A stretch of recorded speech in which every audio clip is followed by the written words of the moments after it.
Hello, and welcome back to Grave Whispers. Before we begin, feel free to leave a comment and tell me where you're listening from. I love reading every single one. If you enjoy drifting into dark, chilling tales whispered straight from the grave, don't forget to like the video and subscribe to the channel. Turn on notifications so you never miss a new story. Now get comfortable. Dim the lights if you dare. Relax your mind. Let the outside world fade away. And let's begin. Story 1, I used to spend most of my day on my phone. If I'm being honest, I only did anything productive when the battery was low and the phone had to charge. That was my routine for a long time. Scroll, watch, waste hours, then do a few chores while it charged, then go right back to the screen. One night, my phone finally died. The battery warning popped up and then the screen went black. I plugged it in and left it on the charger. It was late, but I wasn't sleepy. I usually stayed up late anyway. I'd already finished the little bit of work I had to do, and I was just sitting there, bored, with nothing to distract me. That's when I noticed my nails. They'd gotten long. Not gross long, but long enough that they bothered me. They kept catching on fabric, and I could see the white edge when I held my hand up. So I grabbed a nail cutter and sat down on the floor to trim them. As soon as I started, my mom noticed. She came into the room and immediately raised her voice, the way she does when she thinks she's stopping something bad before it starts.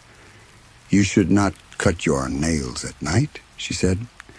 "It's wrong." I stopped for a second and looked up at her, annoyed more than anything. "Why is it wrong?" I asked. "It doesn't matter if I cut them in the day or at night. If I have to cut them, why not now?" She didn't hesitate. She said it like it was an obvious truth everyone knew. "We never did that," she said. That answer made me smirk, because my mom says things like that a lot. Some things are just not done in her world. Not because she can explain them, but because her mother said so, and her mother's mother said so, and so on. I've always thought half of it was just habit dressed up as superstition. So I kept cutting. When I finished, the nails were scattered on the floor around me like small, pale pieces of plastic. I didn't think much about it. I just set the cutter down. Then my mom noticed that too. Her voice rose again. "You should pick those up," she said. "Put them in the plant pot or the garbage bin." I didn't even bother hiding how irritated I was. "The maid will come in the morning anyway," I said. "She'll clean it." My mom looked genuinely upset now, like this wasn't just about cleanliness. "If someone walks over those," she said, "you can get sick." I snapped back louder than I needed to. "Please, that's enough. I don't believe those things." She stared at me for a second, then shook her head in that disappointed way she has, like she's watching me choose trouble on purpose. She didn't argue anymore. She just turned away. I put the nail cutter back where it belonged, picked up my phone, and went to bed. That night, I slept like I always do. But the next morning, I woke up with a heavy head. Everything around me felt muffled, like the sounds in the room were wrapped in cloth. My forehead felt hot. My body felt wrong, slow, weak, aching. I was sick. When my mom saw me, her face didn't show worry first. It showed vindication, like she'd been waiting for this. She started scolding me immediately, teasing me in that sharp way she uses when she thinks she's teaching a lesson. "I told you," she said. "I warned you." I didn't have the energy to fight with her. My throat felt dry and my eyes hurt from the light. "Okay," I said. "Mom, you win." That seemed to satisfy her, at least a little. She went to the kitchen and came back with tea. She set it down and helped me sit up enough to drink. When I took the cup, I happened to look down at my hands, and I froze. My nails were long again. Not just a little long. They looked like they hadn't been cut at all. For a second, I honestly thought I was still half asleep. I stared harder, blinking, trying to make sense of what I was seeing. "Mom," I said slowly, "didn't I cut my nails? Why are they still long?" My mom looked down at my hands. Her face shifted from smug to confused. "Maybe you didn't cut them short enough," she said. "I did," I insisted. My voice came out weak but firm. "I did cut them." She didn't argue. She just watched my hands like she was trying to convince herself it wasn't strange. All day, I couldn't stop thinking about it. I kept lifting my hands and checking them. The nails looked normal, but the memory of cutting them the night before was too clear to dismiss. I remembered the sound of the cutter snapping. I remembered the little pieces dropping on the floor. I remembered leaving them there. I remembered my mom yelling. I wasn't imagining that. By night, they looked even longer. That was when fear finally started to creep in. Not full panic, but that cold uneasiness that settles in your stomach when something small doesn't follow the rules it's supposed to follow. I called my mom into my room again. I held out my hands so she could see. She listened to me this time without teasing. She studied my nails in silence, then said we would go to the doctor the next day. She tried to sound calm. "It's probably nothing," she said. "You need rest. We'll go tomorrow." I wanted to believe her. I tried to sleep. Sometime during the night, I woke up because my hands felt heavy. Not tired heavy. Heavy like they didn't belong to me. Heavy like they were swollen. I shifted in bed and felt dampness on the blanket. The smell hit me a second later. Blood. My stomach dropped. I sat up too quickly and the room spun.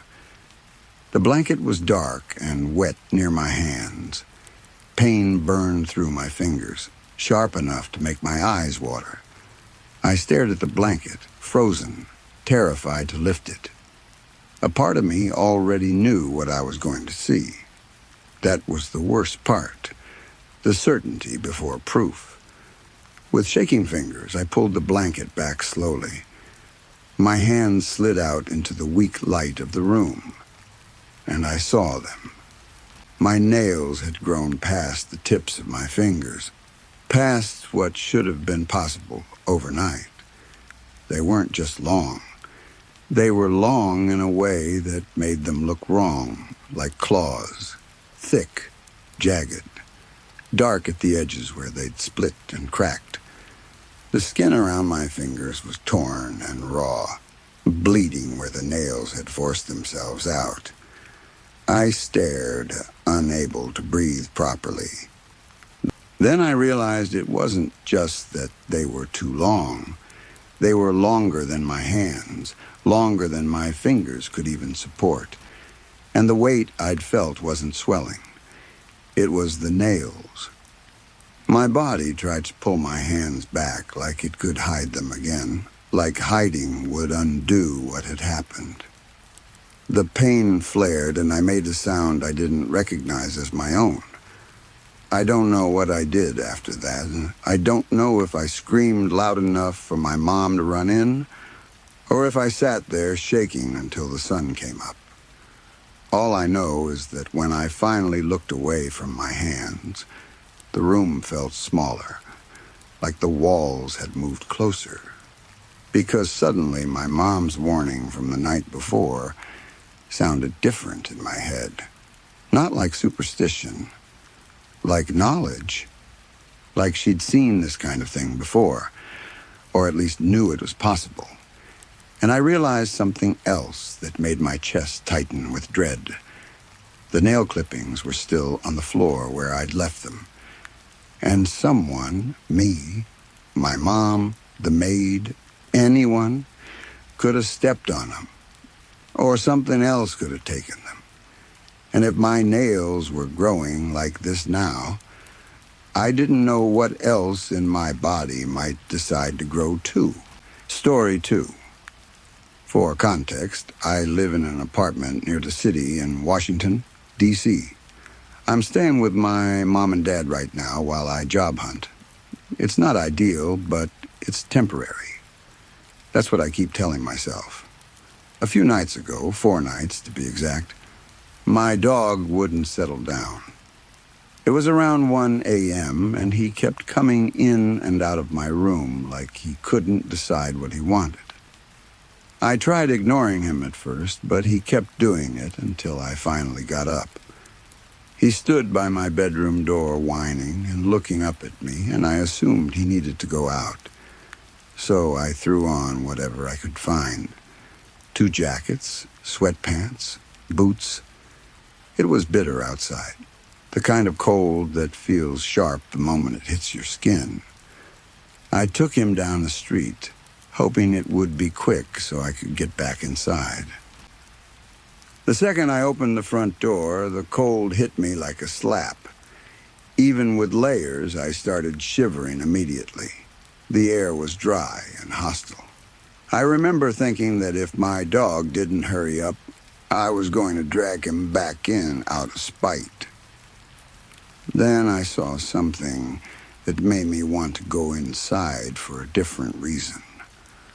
While Leo was sniffing around, I noticed a man standing down the block under a streetlight.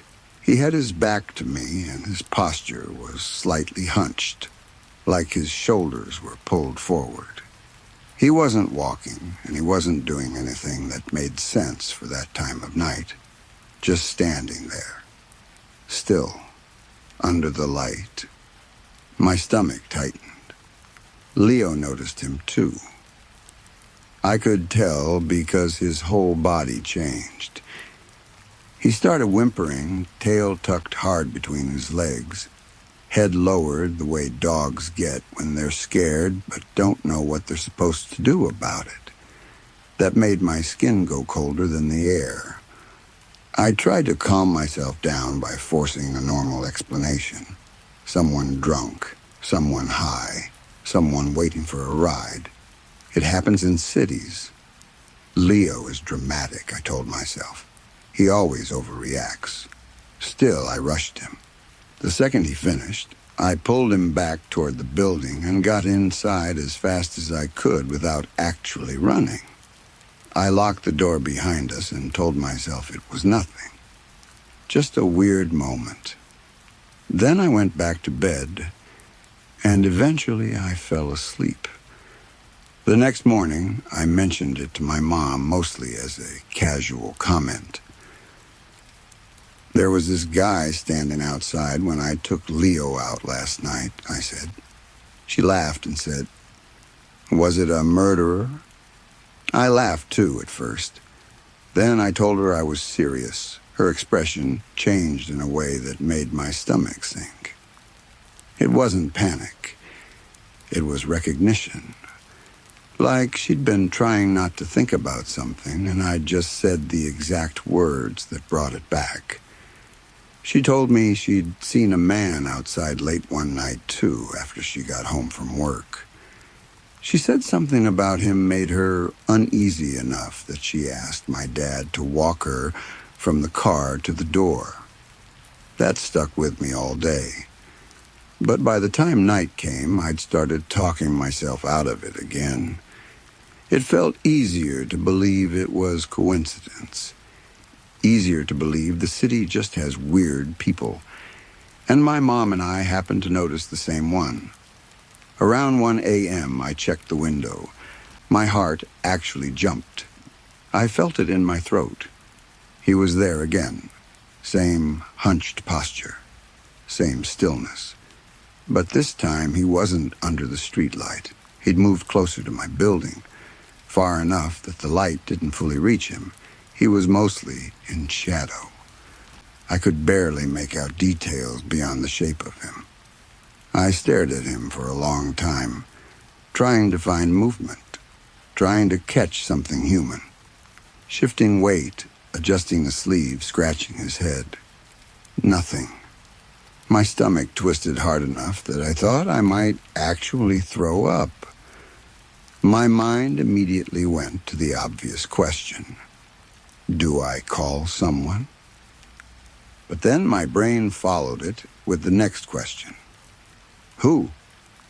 The police can't arrest a man for standing outside. People stand places. People loiter. It's creepy, yes, but it isn't a crime.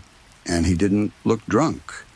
He didn't look like he was stumbling or swaying. He looked like he was doing exactly what he meant to do.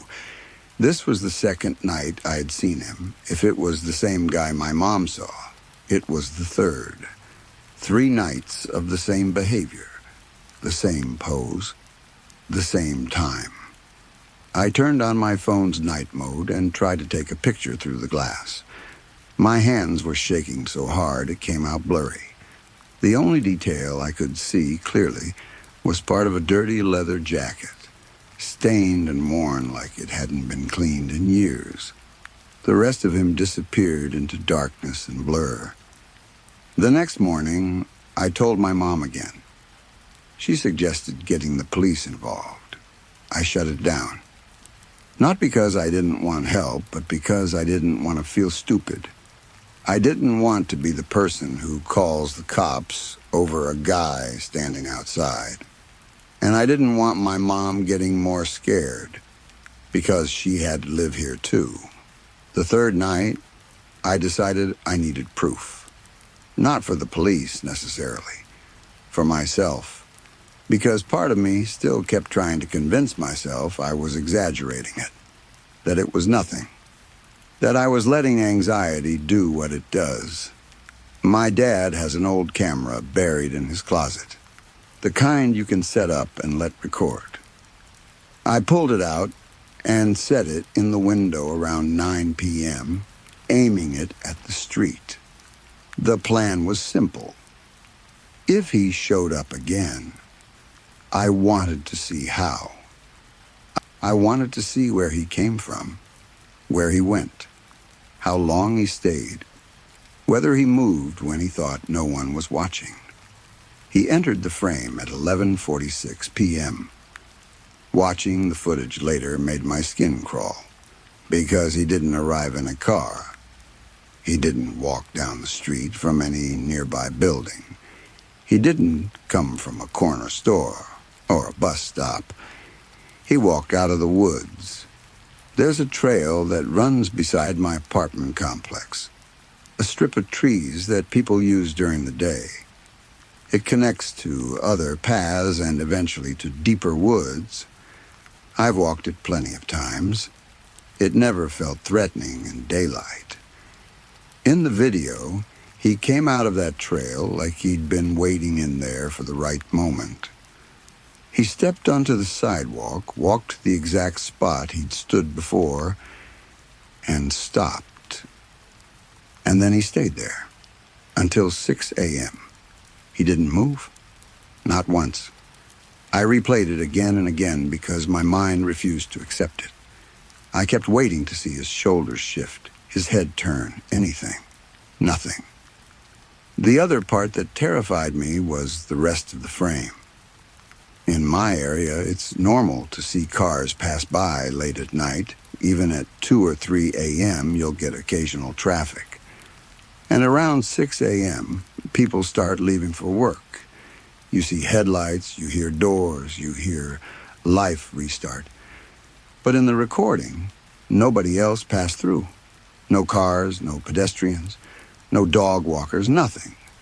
It was like the street was his stage and the world had been emptied out for him. At 6:03 a.m., he turned and walked straight back into the woods the way he came. No hesitation. No looking around. Like it was the end of his shift. I sat on my bed in the morning watching that footage, with a sick feeling in my chest that didn't go away. I don't know how to describe it other than this. It felt like I'd witnessed something that wasn't meant for me to see. Tonight I didn't go outside at all. I only looked through the window. He was there again. The temperature was around 17 degrees and it was snowing lightly. The kind of cold where you can barely stand outside for 2 minutes without your fingers going numb. He stood there in it like it didn't touch him. No shivering, no pacing, no stamping his feet to keep warm, no hands in pockets, nothing. And he was closer. Close enough that I got a clearer photo. The jacket was filthy and stained. His posture was the same. His head angled slightly forward. I'm writing this in bed right now, shaking. And I don't think I'm going to sleep. I don't think I'm going to tell my mom tomorrow. I don't want her to be as scared as I am. I don't want her lying awake listening to every sound. But I also don't know how much longer I can keep this to myself because I don't know what night 5 looks like. All I know is that he keeps coming, and he keeps getting closer. That's all I have right now. I'll update when I can. Story 3. We're trained to doubt ourselves from childhood. A little alarm goes off in our bodies, and we learn to swallow it. We learn to smile through discomfort. We learn to explain away the things that make our stomachs tighten. Because the world has a long list of names for women who trust their instincts. Paranoid, dramatic, hysterical, oversensitive. We're also trained to understand male anger, to excuse it, translate it, soften it into something palatable. He had a bad day. He's stressed. He's intense. He's passionate. He's a perfectionist. We learn to swallow the red flags one by one until the danger is so obvious it can't be ignored. And by then, most of the time, it's already too late to ask for help. My name is Camila. I'm 28. I live alone in a 1-bedroom apartment downtown, and I work as a graphic designer. My life used to be ordinary, quiet, a little lonely sometimes, but safe. That started changing the day I walked into an antique thrift store in an arcade near my office. The shop was called the Moth's Trunk, one of those places packed with dark furniture and old lamps, analog cameras, racks of clothes, and stacks of things that look like they shouldn't still exist. I love vintage fashion. I love the idea that clothes have history, that fabric carries a trace of the person who wore it before. That's where I found the dress, emerald green, heavy silk. Cold to the touch in that way, expensive fabric is cold. It had a classic 70s cut, long sleeves, modest neckline, skirt that fell like water. It looked like it was made for someone who knew how to enter a room and own it. I slid it off the wooden hanger and stared at it like it was a prize. Only one flaw. A small tear on the chest, exactly on the left side over the heart, had been mended. The stitching was so neat, it was almost invisible. Green thread perfectly matched the silk. But around the patch, there was a faint circular stain, faded brown, like something old had soaked in and never fully washed out. I didn't care. It was too beautiful. And it was ridiculously cheap. I carried it to the counter where an older woman sat reading a hardcover book. White hair pulled back, thick-rimmed glasses. expression bored in the way people get when they've been alone with old objects too long. "I'll take this one," I said, smiling as I laid the dress on the glass. The woman looked down at it, and her expression changed. Not dramatic, not theatrical, just a subtle shift, like a door closing behind her eyes. She looked up at me with an intensity that made my skin prickle. "Are you sure, child?" she asked. "This piece is peculiar. It doesn't fit just anyone." "I tried it on over my clothes," I replied, forcing a light laugh. "The fit is perfect." "I'm not talking about your body," she murmured, folding the silk and sliding it into a brown paper bag. "I'm talking about the weight it carries." She held the bag out to me, then added quietly, "If you chose it, maybe it's because you need it. One piece of advice: never wash this dress with hot water. And if it gives you a warning, don't be stupid enough to ignore it." I stared at her for a second, then smiled politely, and told myself she was just eccentric, because antique shop owners always are. I paid, thanked her, and went home with the dress hanging in my closet like a secret. 2 weeks later, I had a reason to wear it. I'd met a guy on a dating app, Raphael, 32, lawyer, handsome smile, polite, the kind of profile that makes your friends say, "Finally," and makes your mom start counting future grandchildren. We'd gone for coffee once. Now he invited me to dinner at an expensive Italian bistro. I showered, did light makeup, and put on the dress. It fit like it was made for me. The silk hugged my body in a way that made me stand taller. It felt ice cold at first, then warm to my skin. The faded stain over the patch was barely visible under my bedroom light. Dinner started wonderfully. Raphael pulled out my chair, complimented my hair, asked about my work like it mattered. He made me feel interesting. He made me feel chosen. He didn't just listen. He looked at me as if he was memorizing me. Then the waiter arrived with our plates, a young guy, nervous, hands shaking slightly. As he set Raphael's glass of red wine down, a few drops splashed. They hit the edge of Raphael's plate and stained the white tablecloth. It was nothing. A napkin could fix it. A normal person would shrug. Raphael's face changed in half a second. His smile vanished like someone wiped it off. His features hardened. His eyes locked on the waiter, and his voice changed, deeper, metallic, aggressive. "Are you blind," he said, "or just incompetent?" He didn't shout, but his volume and tone were sharp enough to pull attention from nearby tables. "Look at the mess you made," he continued. "You work in a place like this and you don't know how to hold a fucking glass? Call the manager. Now."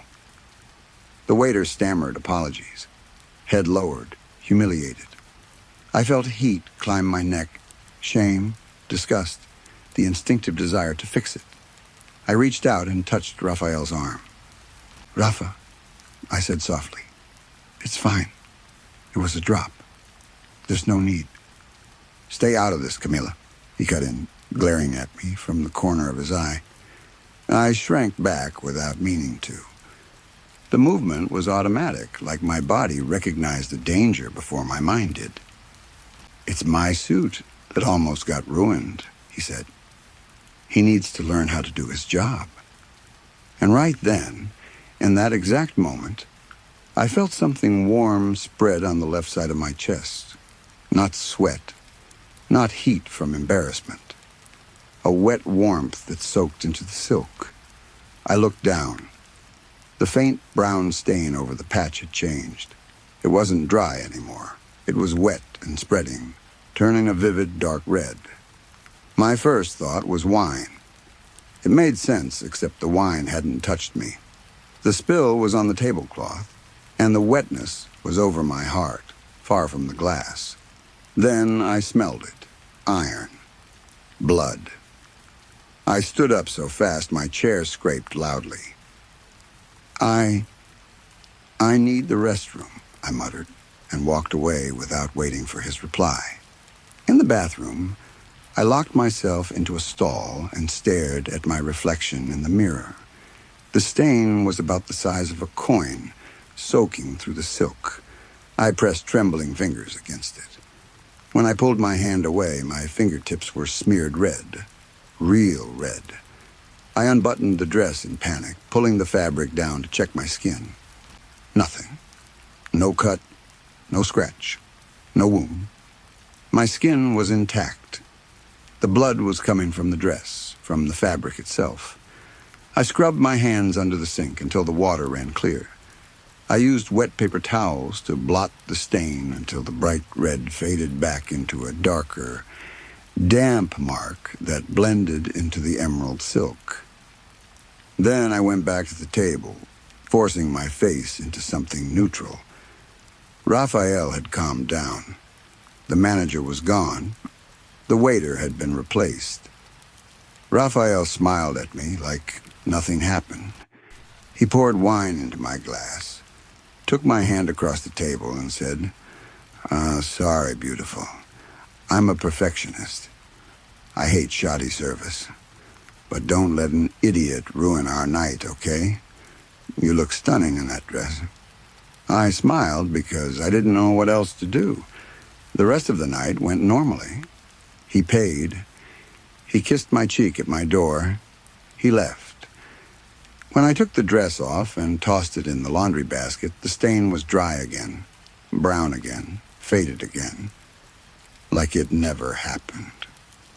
2 months passed.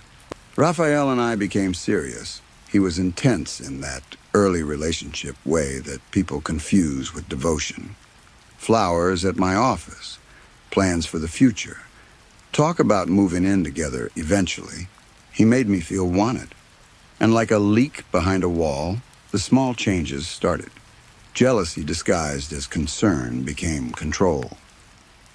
"Why are you wearing something that short to work?" he'd ask. "Guys will stare. I don't want them disrespecting you. Change. Do it for me." "Why did it take you 15 extra minutes to get home?" he'd say. "Traffic doesn't justify that." "You're not lying, are you?" "Your friends are shallow," he'd tell me. "They don't want you happy with me. Don't go out with them." And I gave in, piece by piece. You compromise on the skirt length to avoid a fight. You give him your phone password because it's easier than defending your privacy. You cancel dinner with friends because his mood is unpredictable and you want peace. You shrink until you fit inside the cage he's building. And you call it love. The second time the dress bled was on a Friday night, our 3-month anniversary. We had theater tickets, then dinner. I pulled the emerald dress from the back of my closet. I had hand-washed it in cold water with mild soap, following the old woman's warning. It looked perfect. I was doing my makeup when Raphael let himself in with the spare key I had given him. The moment I saw his face, my stomach dropped. His jaw was clenched. His eyes were dark. He didn't look like the man who brought flowers. He looked at me like I had already done something wrong. "You're still not ready?" he growled. "Babe," I said, keeping my voice light. "I just need lipstick. 2 minutes." "Don't call me babe," he exploded, volume suddenly brutal in my small apartment. "You have no respect for my time," he shouted. "I work like a fucking dog all day. I pay for your expensive dinners, and you can't even be ready on time on my birthday? You're useless and selfish, Camilla." I flinched so hard the lipstick snapped against my teeth. I tried to speak, to explain, to calm it down the way I always did. He didn't let me. he took 2 heavy steps into the bedroom, raised his fist, and punched the full-length mirror leaning against the wall. Glass shattered. Shards rained down, exploding the quiet into chaos. I screamed and covered my face. Raphael stood there panting, staring at the blood from the small cuts on his knuckles like he was proud of them. And then the heat bloomed on my chest again. But this time, it wasn't a small stain. The patched tear over my heart burst open. I felt the dress soak instantly, thick hot blood pouring out, running down my stomach, soaking my underwear, dripping onto the hardwood floor and mixing with broken mirror shards. The smell was overwhelming, iron, copper, something older underneath it, like a house that's had blood on its floor before. "Rafa," I stammered, shaking. "Help me." He didn't even look at the blood. His eyes were locked on my face, still full of rage. "Look what you made me do," he screamed. "You stupid bitch. Clean this up now." He stormed out. The front door slammed like a gunshot. I dropped to my knees in the destroyed bedroom. My hands were coated in blood that wasn't mine. I ripped the dress off and threw it onto the bathroom floor. I got under cold water and scrubbed until my skin burned, trying to wash off the smell and the feeling that this was my fault, because he wanted it to be my fault. That night I blocked his number. I shoved a chair under my doorknob. He didn't come back, but he sent 17 Venmo transfers, 1 cent each, swinging between abuse and begging. Name-calling, then "I'm sorry," then threats, then promises, then "I'll kill myself if you don't answer." The next morning, I shoved the dress into 2 plastic bags, tied them tight, and took a cab straight back to the Moth's trunk. The store was empty. The old woman was behind the counter, polishing a silver tray like it was any other day. I threw the bag onto the glass. "I want to know what this is," I said, voice shaking. "What kind of sick curse did you sell me?" She didn't look surprised. She opened the bag and studied the stiff emerald silk. "It bled a lot this time," she said quietly. "He raised his hand near you, didn't he?" I couldn't answer. She looked at me with a calmness that felt like it came from experience. "I know you want to call the police," she said, "but they couldn't do anything for her when she was alive, much less now." She asked me to sit, and when she started speaking, her voice changed, less like a shopkeeper, more like someone delivering a truth she'd been carrying for years. "Her name was Helena," she said. "The original owner. She wore that dress on New Year's Eve, 1984. Bought it with her first paycheck as a teacher. She told me Helena's husband was respected. Church, bills paid, friendly neighbor, a good citizen. But behind closed doors, he had a temper. It began with yelling, then slamming his hand on the table, then shoving, then worse. Helena forgave him. People told her marriage required sacrifice, patience, understanding. That his rage meant he loved her. Then, one New Year's Eve, he didn't like the way she smiled at someone at a party. When they got home, he didn't yell.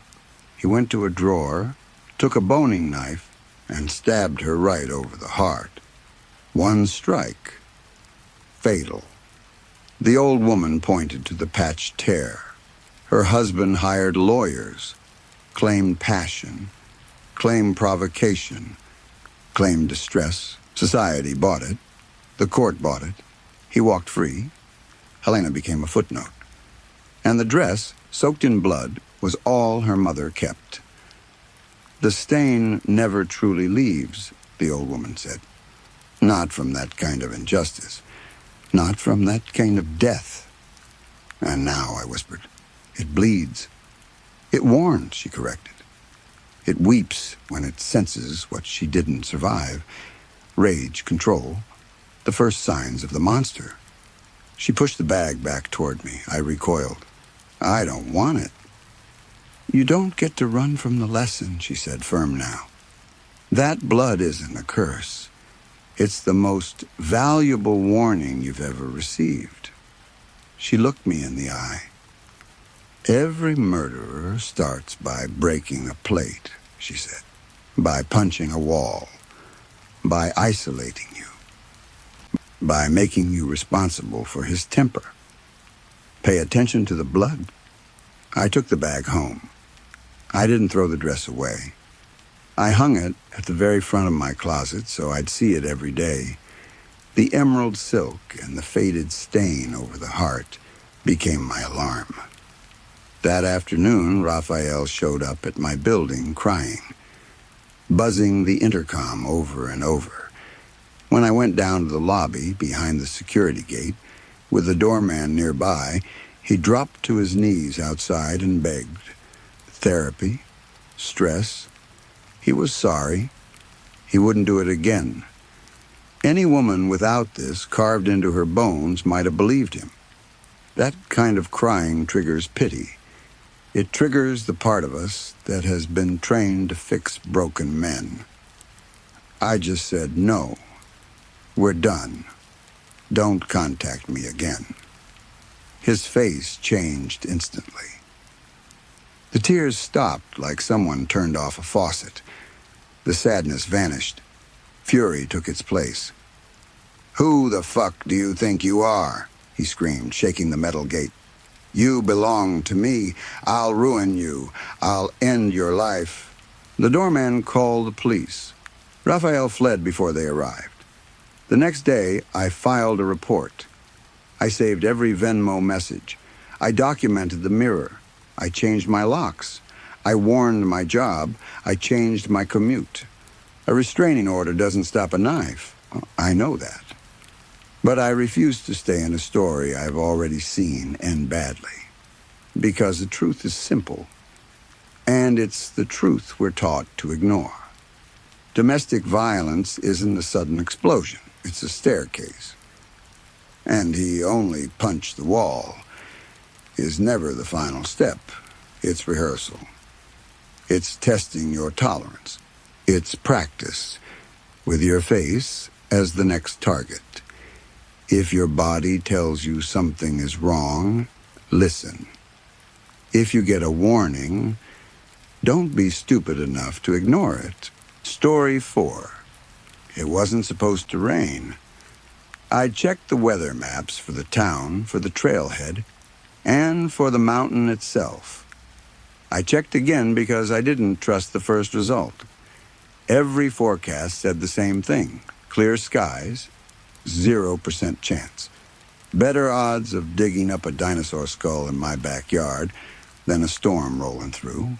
Halfway up the mountain, thunder rumbled overhead.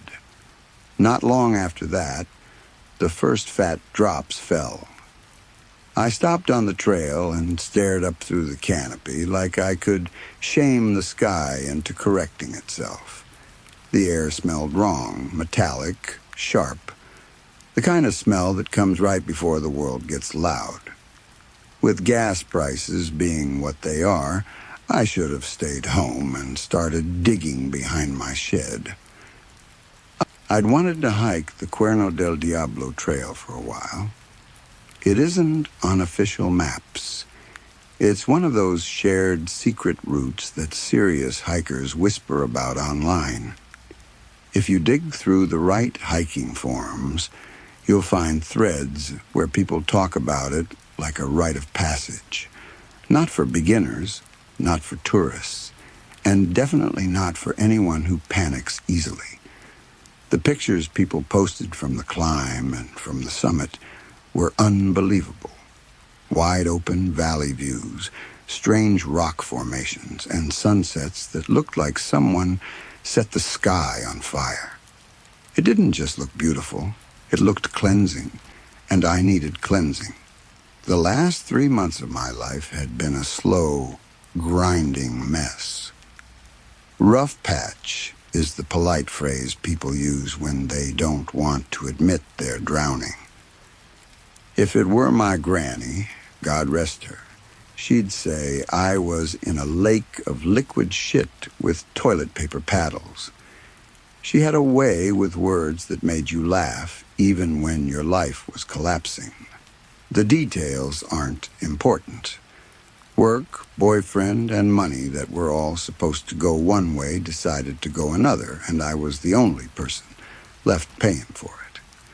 I needed a hard reset, a win, something I could finish with sweat and sore legs and the kind of satisfaction that doesn't come from scrolling on your phone at 2 a.m. So I chose a trail with a name that sounded like a warning. The Devil's Horns. It's called that because a rock formation on the north side looks like horns. That's it. Someone climbed it, decided the name sounded cool, and it stuck. They could have called it Goat Horn Pass or Steerhead Ridge or anything boring and harmless, but that isn't how legends get made. Cuerno del Diablo sounds better, and people love a dangerous name. I didn't let the horror story vibe get to me. I'd read plenty of accounts from hikers who finished the trek without any problems. The worst thing anyone talked about was the physical difficulty, blisters, heat exhaustion, the occasional twisted ankle. The only monsters were the ones in your calves. I packed enough for a long day hike and drove to the Daisy Field trailhead. The official trail was well groomed for about 20 yards. And then, if you knew what you were looking for, you'd see the marked tree and the narrow game trail that snaked up the mountain. That was the entrance. The start of the real hike. I found it. I stepped off the manicured path, and I felt that small rush of satisfaction you get when you leave the safe route behind. This was what I wanted, something hard enough to force my thoughts into silence. Once you get away from civilization, the land changes how it feels. The birdsong up in the canopy sounds cleaner than any playlist. The smell of wildflowers hits you in waves. Orange poppies with a sweet hay scent. Purple lupines that smell like vanilla and honey. The whole place felt like a museum that wasn't built by hands. Like a corner of the world that had no reason to exist, except beauty. For 4 hours I walked through that. Even when the trail inclined and my breathing got heavier, the scenery carried me forward. And with every bead of sweat, I felt a little less trapped by my own problems. I started to believe this hike really would reset me. Then the clouds turned gray. I've hiked in rain before. It's annoying, but it's not always a deal breaker. The canopy was thick, and I assumed the storm would pass quickly, and I'd be above the tree line soon anyway. A calculated risk. So I kept moving and silently hoped the weather would remember what it promised. The rain started as a light tapping on leaves, a soft pitter-patter that almost sounded peaceful. Then heavier drops started forcing their way through the branches and splattering onto the dirt hard enough to leave tiny craters. It still felt manageable, so I pushed on. But by the time I reached the edge of the tree line, the rain was coming down in sheets, a real downpour, the kind that turns soil into soup and rock into ice. The summit climb was impossible in that. If I tried to go higher, I'd be begging for a slip, a fall, or worse. I had supplies to wait it out. But staying dry was already becoming a problem. The canopy had helped earlier, but now the water was getting through everything. My clothes weren't soaked yet, but I could feel them going damp, sticking in places that made my skin itch with cold. Small rivulets formed on the mountain face, and water began carving through dirt and rocks like fast fingers. Flash flooding happens in this range, and this kind of storm is exactly how it starts. My pack had food and first aid and extra socks. It did not have a raft, so shelter became the priority. I pulled out my binoculars and scanned the ridgeline for anything. A cave, a thick cluster of trees, anything that could block the worst of the rain. In my head, I even pictured something ridiculous, like a mansion with an indoor pool. Because when you're tired, your brain does that. It tries to make the world funny so it isn't frightening. I didn't see anything useful. Then I heard footsteps behind me. Not the splash of rain, not the rustle of leaves. Footsteps, pacing, close enough that my skin tightened.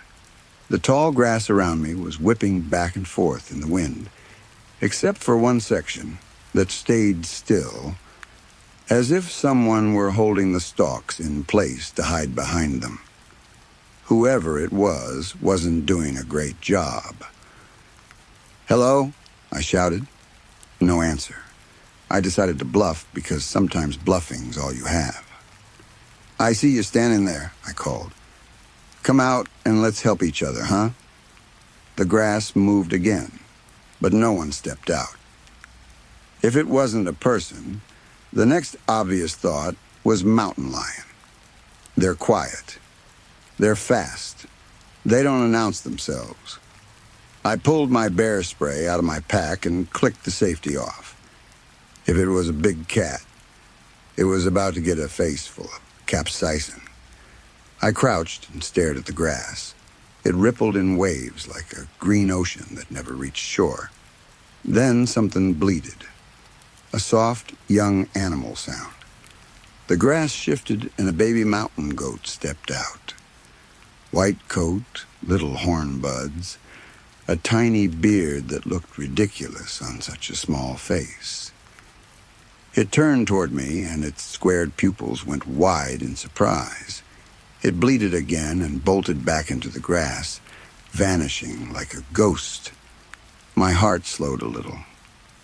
I let out a breath I hadn't realized I was holding. And that's when the air changed. It wasn't just rain anymore. It felt charged, like the storm had teeth. My fingers brushed against my metal water bottle, and static electricity snapped hard enough to sting. My hair rose at the roots like it was trying to float. I knew that sensation. Lightning. And I was in the wrong place. I took one step and slipped in the mud. My pack slammed into me, crushing my chest into the ground. Pain flashed through my ribs and stomach. I scrambled up on instinct, trying to move away from whatever invisible target I'd become. A white flash split the world. Lightning hit close enough that the light blinded me. Thunder cracked immediately, not rolling, but exploding like something had slammed a door in the sky. A pine tree snapped in half, and splinters and chunks of wood shot outward like bullets. I threw myself into the grass, away from the open rock, away from the tree line, away from anything that might attract another strike. And in that panic, I made the next mistake. I leapt into the grass and hurled myself down a hidden slope. I started tumbling. I tried grabbing at the grass to stop myself, but it slipped through my fingers at first, tearing seeds into my palms. Eventually, those seeds gave me enough grit to catch hold. My body jerked violently. My arm nearly wrenched out of its socket. I flipped one last time and slammed onto my back hard enough to knock the air out of me. My feet dug into dirt, and I skidded to a stop. For a second, I just lay there staring at the rain, feeling like I'd been tossed around by a giant hand. everything hurt. I rolled onto my side and tried to breathe through it. Each inhale sent pain warnings up and down my ribs. My whole body was lit up with different kinds of sting, like every part of me wanted to report its own injury first. I had fallen out from under tree cover. The rain soaked me fully now. My clothes clung to my skin, and cold sank deeper than skin deep, right into bone. I pushed onto all fours, shaking my head to clear the fog. That's when I saw the newest problem coming. The pine trunk that had been split by lightning was sliding down after me, barreling through mud and brush like a battering ram. I didn't even have time to think. I got up and ran. I wasn't fast enough. The trunk clipped my ankle. I heard the crack, sharp and clean, louder than the thunder. Pain shot through me so hard it made my vision go white at the edges. I screamed and collapsed on my back, grabbing my boot like strangling the ankle would stop it from existing. The trunk continued on into the ravine, disappearing into rain and darkness. My ankle began swelling immediately, pressing tight against the boot. A bad sign. A worse sign when you're miles from safety and the trail down is steep, even with 2 good legs. I tried calling for help, but the mountain swallowed my voice. I hadn't seen another hiker all day. The wind I'd come here for dissolved into wet dirt. I had first aid supplies, but I needed shelter. A dry spot. Somewhere I could think. I forced my head to turn, scanning through the downpour. And then I saw it. About 100 yards away, half hidden by rain and brush, was an old wooden shack. It looked ancient. A relic. It was a wonder the wind hadn't knocked it down. I hobbled toward it, then circled it once, checking for signs of collapse. There were goat tracks in the mud, blurred by rain. Not surprising, considering I'd seen the kid earlier. "Hello?" I called. "Anyone in here?" No answer. Good enough. I got inside, unhooked my pack, and flicked on my flashlight. The interior was bare except for a fire ring and some food wrappers and bits of garbage. It looked like hikers had used it as shelter before. I needed a fire. I was shaking from cold and adrenaline, and the damp in my clothes was turning into a deeper chill. I used wrappers as starter and pried up broken floorboards for wood. The flame caught fast, and smoke seeped out through cracks in the roof. Once the fire was steady, I focused on my ankle. Taking off the boot felt like a bad idea, but I had to see what I was dealing with. When I finally yanked it off, the swelling had already become a lump the size of a tennis ball. Bruising colored it purple, black, green, like my ankle was trying to become an ugly painting. Touching it sent fresh pain shooting up my leg. I hissed air between my teeth and dug through my kit. I popped an instant ice pack and pressed it to the swelling. The cold hurt too, but at least it was a clean pain. My clothes were soaked, so I stripped down and laid everything near the fire. Shirt, pants, socks, both boots. Sitting in underwear and a sports bra inside an old shack in the middle of nowhere was not what I'd planned that morning, but plans weren't worth much on this mountain. I lay back on the wooden floor, exhausted. The fire popped and crackled, warm enough to make my mind drift. I thought of my grandmother's cabin in Vermont, the way the fireplace sounded when I was a kid, the feeling of being warm and safe while weather pounded outside. My body loosened. Sleep crept up on me like something sneaky. Then someone knocked. Thud, thud, thud. "Hello?" A muffled voice called from outside the shack. It sounded tired. "Someone in there. We saw your smoke." "We?" My eyes snapped open, and I scrambled upright.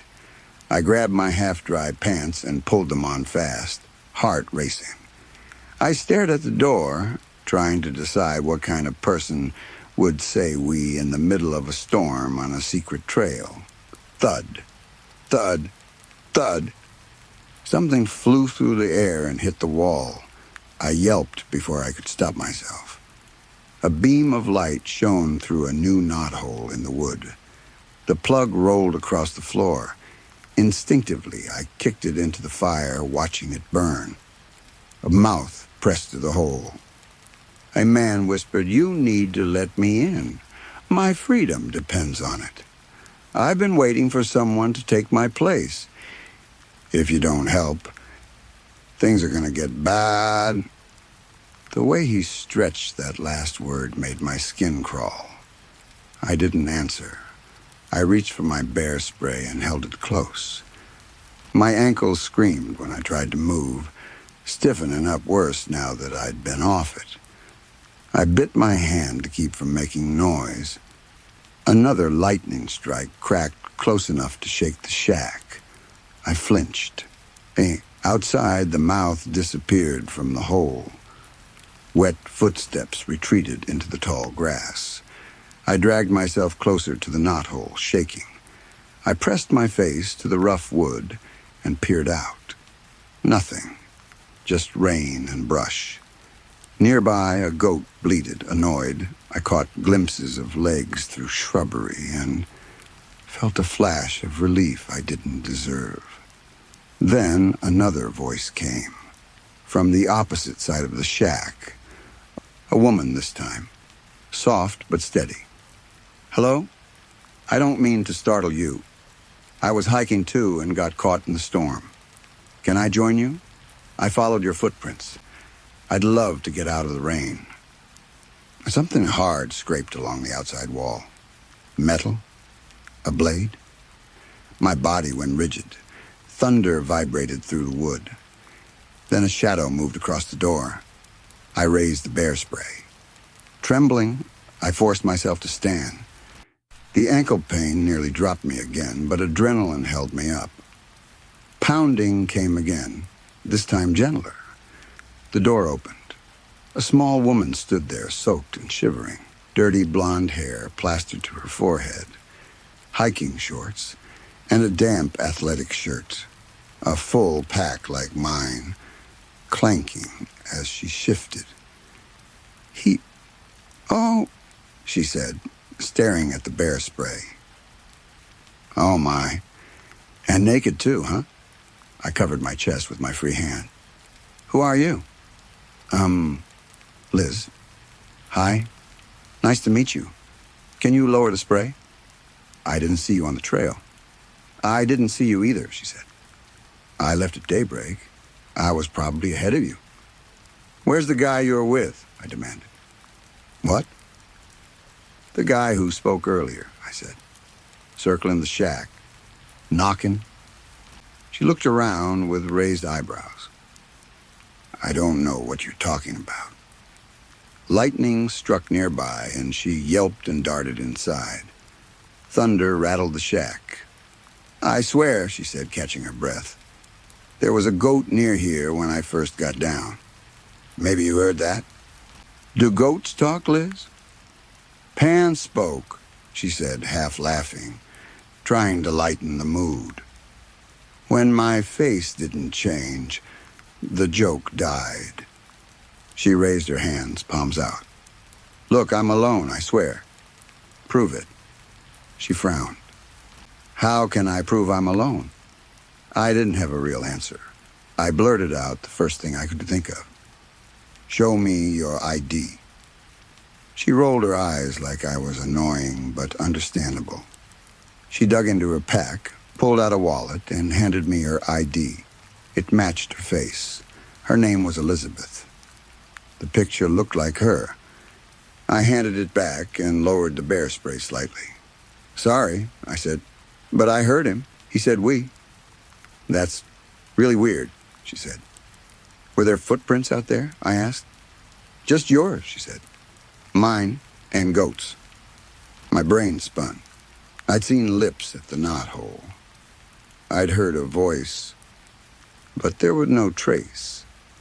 Liz seemed real enough, and the storm was getting worse. I didn't want to be alone in that shack with my paranoia, but I also didn't want to trust a stranger too quickly. Still, a second human being was better than darkness. We sat by the fire. She shivered and held her hands toward it. I pulled my damp shirt on again, not caring that it stuck to my skin. Did you reach the summit? I asked. I did, Liz said, eyes half-lidded like she was remembering something beautiful. The valley from up there it makes you realize how small you are, how none of this really matters. Might as well enjoy yourself while you're here. For a second, that sounded comforting. Then the wall shook again. Thud, thud, thud. We both went silent. I know you're in there, the man's voice snapped. If you let me in to do my job, I promise it won't hurt. Liz's eyes went wide. She looked at me like she was about to speak. I shook my head and held a finger up. Don't. Let me in, he said, voice sharpening. I have to complete my task, Liz whispered. I swear I didn't see anyone out there. The man slammed the shack with his fist. The wood cracked. Dust fell. Splinters dropped to the floor. Next time, it's your face, he shouted. Let me in. I shoved the bear spray nozzle toward the knothole and fired. Orange mist blasted out. The air filled with Pepper's bitter sting. His scream rose over thunder. He sounded like he was being skinned alive. I'm gonna go get the Guardian, he howled. Then he hit the shack one more time and ran off, splashing into brush. Silence returned, except for rain and fire crackle. I sagged, my ankle giving out. Liz rushed toward me. You okay? Fine, I said, pushing myself away from her. I kept my grip on the spray. My trust was still thin. Liz nodded toward my ankle. I have a first aid kit. I can wrap that. We can go down together. Something in my gut tightened. That little warning voice returned. How did you not hear him when you were outside? I asked. She stiffened. I didn't hear him. I'm not lying. I don't know you, I said. I have questions. I could ask the same, she snapped. We stared each other down, rain hammering the roof, the fire throwing light across the floor. Then her wallet slipped from her pocket. It hit the floor and popped open. Credit cards skidded out. And IDs. Several IDs. Different states, different names, same face, Liz's face. She froze, hands up again. Okay, she said carefully. I get how this looks, but there's a good explanation. I kept the bear spray raised. Go on, she swallowed. There was this guy in Amarillo. He wasn't nice to me. We got into a fight. He didn't walk away. You killed him, I said. It was an accident, she insisted. Manslaughter, technically, but he was connected, and I had to run. How long ago, I asked. 5 years, she said, tears filling her eyes. She looked like she was about to break. Her shoulders shook. She covered her face, silent sobbing. I didn't know if it was real or an act, but it felt real. I wanted to comfort her. The bear spray kept my hand from moving. Then a goat bleated outside, high and scared. A shadow paced at the door. The man's voice returned, gleeful now. You asked for this. He's coming. There was one more bleat. Then frantic scuffling. Then a wet pop like a blade punching through flesh, and a gush of blood. The sound cut off instantly. Something heavy hit the ground. I went cold. Blood began to seep under the door, thin red lines sliding toward the fire. Before it reached the flame, it disappeared through a gap in the floorboards. And beneath the floor, a red glow lit up, throwing moving shadows across the shack. "What the fuck is going on?" Liz whispered. I dropped to my knees and tried to pry a board up with my fingers. I bent a nail back and hissed in pain. Liz pulled a pry bar from her pack, shoved it into the crack, and lifted. The floorboard popped up easily. Underneath was a pentagram soaked in blood and glowing from within like embers. Liz stumbled backward, pack spilling open. She stared at the symbol, wide-eyed and slack-jawed. Thunder hit again, except it didn't stop. It kept rumbling, growing stronger, deeper. The shack shook. The mountain itself seemed to vibrate. Liz yanked the door open and looked out. Rain poured in. She squinted up toward the ridgeline. Lightning flashed. Liz recoiled like she'd been punched and slammed the door shut, bracing herself against it. "What?" I demanded. She couldn't speak for a second. Just stared, mouth open, as if her brain refused to translate what her eyes saw. Something inside her spilled onto the floor. A small wooden box with a broken arrow on the lid. It had opened when her pack fell. Dozens of IDs slid out, but these weren't hers. They were men. Different faces, different names. Then I looked into her pack. Rope, duct tape, rubber gloves, a hunting knife with a fresh sheen that didn't look like rainwater. My breath caught. Liz turned and saw my eyes in her bag. For a second, the storm didn't matter. The pentagram didn't matter. The mountain didn't matter. Only her did. She looked at me with something like resignation mixed with menace.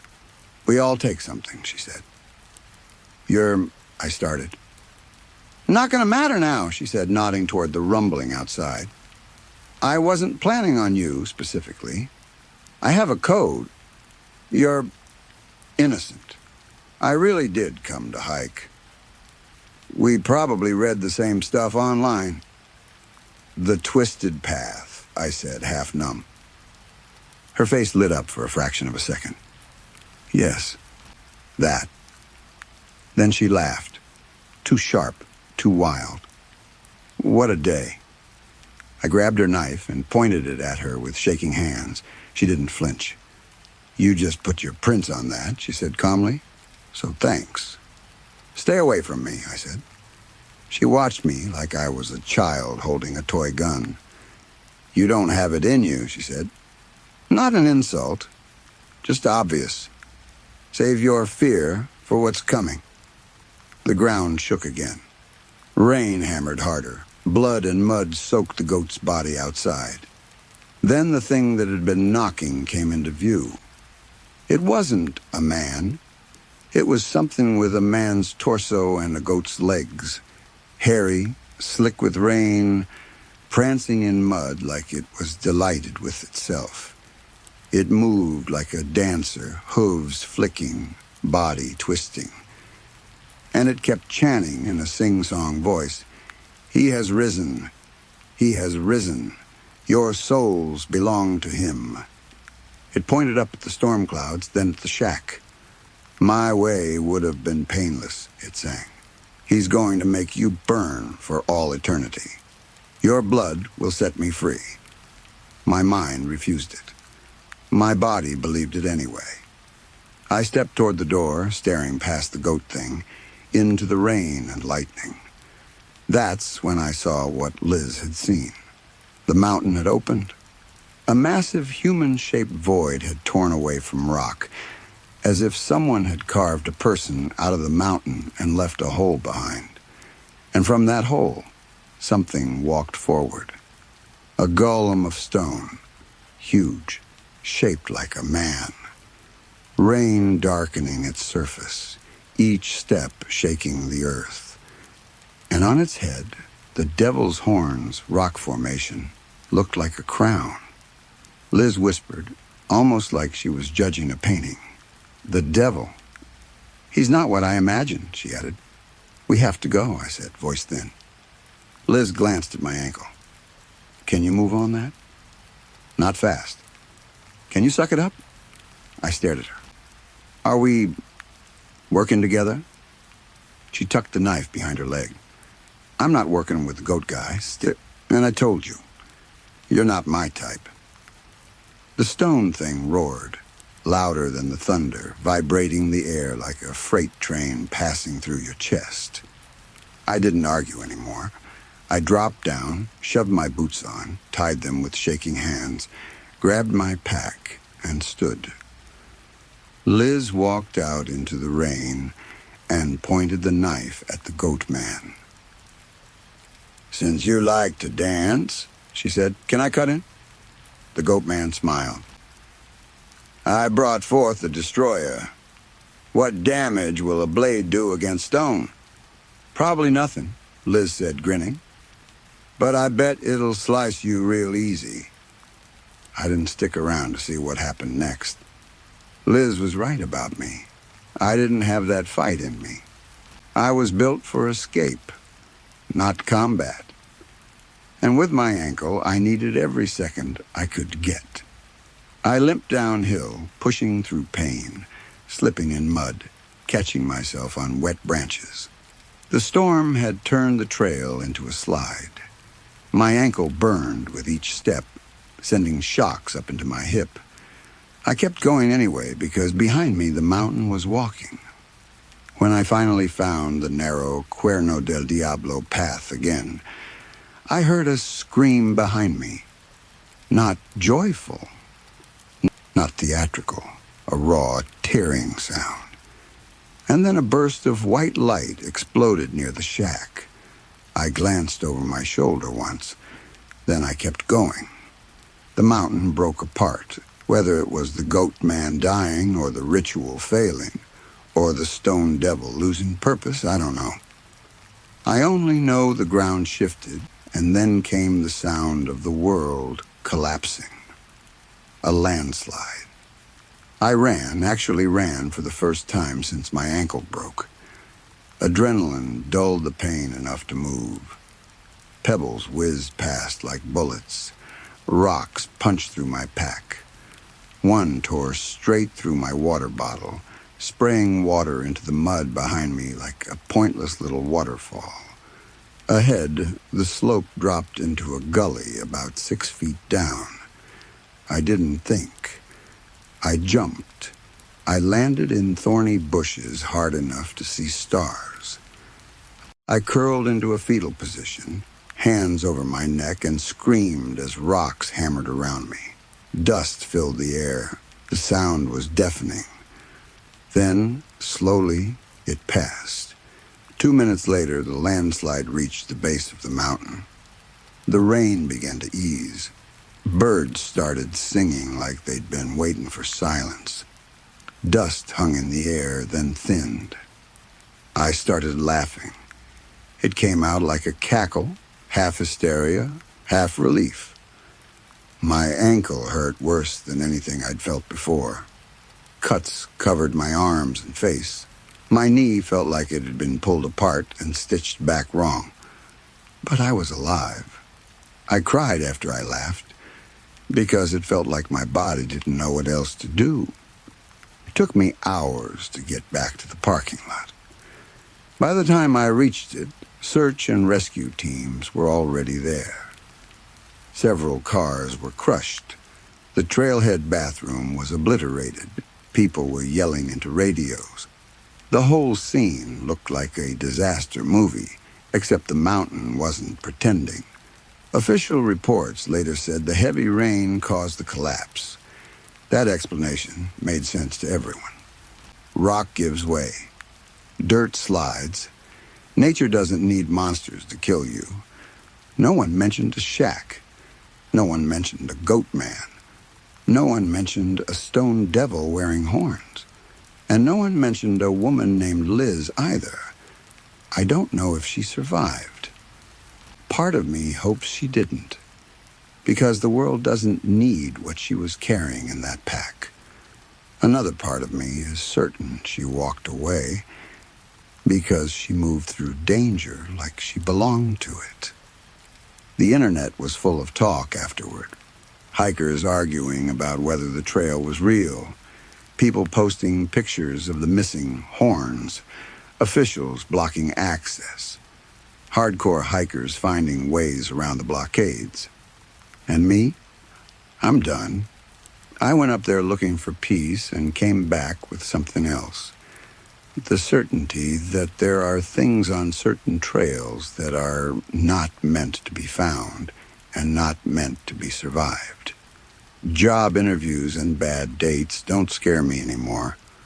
The only hiking I plan to do now is in a public park, in the middle of the day with other people around. If the sky says 0% chance of rain, I'm going to take that as a sign and stay home. Story 5. Noah died about 20 years ago, during the second half of winter break in our freshman year of college. We were home from school, both of us stuck in that weird in-between stage where you're legally an adult, but still living by your parents' rules when you're under their roof. Noah's parents were out of town for their anniversary, and we figured we'd do what we always did when we had the house to ourselves: play video games, drink cheap alcohol, and pretend we were still kids. I even got my older brother to buy a bottle of vodka for us. Nothing fancy. Just enough to make the night feel like a story we'd laugh about later. We were catching up because we'd gone to different colleges, and at some point I suggested we do some urban exploration. Nearly every city in the Midwest is the same awkward size. Not rural enough to be quiet. Not urban enough to be interesting. Outside the city, there's nothing but flat roads and dark fields, and inside the city, there's just strip malls and bars you've already been to. So if you're bored, you start looking for places you're not supposed to go. Noah and I picked an abandoned grain elevator just off the interstate, within walking distance of his house. It was brutally cold that night, definitely below 10 degrees, and that's before wind chill. The kind of cold that makes your nostrils sting when you breathe and makes your fingers ache even through gloves. We bundled up: hat, gloves, scarf, heavy coat. We both brought flashlights. I slipped a fold-out knife into my coat pocket, mostly because it made me feel smarter. We walked for about 20 minutes, but the cold made it feel like an hour and a half. It wasn't just uncomfortable. It was the kind of temperature where your body starts to panic quietly, where your skin feels like it's tightening around your bones. Every gust of wind felt like a hammer driving the cold deeper. When the grain elevator finally came into view, Noah stopped short. "Jesus," he said. "You smell that?" "Smell what?" I asked. My scarf was half frozen to my face from my own breath and a running nose. I pulled my lips away from the fabric, and then the smell hit me so hard, my stomach lurched. Decay. Not an old trash smell, not a dead mouse in the wall smell. A heavy, wet rot that felt like it was filling my sinuses with something thick and live. I gagged, then immediately regretted it because the air was so cold it burned my throat. "Shit," I said, trying not to retch. "It smells like something died." Noah looked at me, eyes watering from the wind. "Do you want to keep going or no?" "Yeah," I said, forcing a laugh. "I just wish I brought a mint or something." We reached the tall chain-link fence around the property. I noticed right away that the gate wasn't locked. No chain, no padlock. Nothing. For a second, I wondered why, then shrugged it off. In our city, there was a decent homeless population. Abandoned places like this become shelter. People break locks. They make their own entrances. It didn't scare me the way it should have because I'd seen it before. When I was younger, my siblings and I used to smoke weed under a bridge. Sometimes we'd wander too far and spot a human shape under a pile of blankets in the dark, a silhouette that was too still. We'd back away quietly and leave it alone. So I told myself that's what this was. Just another empty building being used by someone who had nowhere else. We pushed through the gate and walked closer. The smell got worse, thicker with every step. Noah swung his flashlight to the side, and the beam landed on something near the fence. A dead animal. That's what I expected. And the relief of having a simple explanation was immediate. But the animal didn't look right. It was hairless and thin in a way that didn't match starvation alone.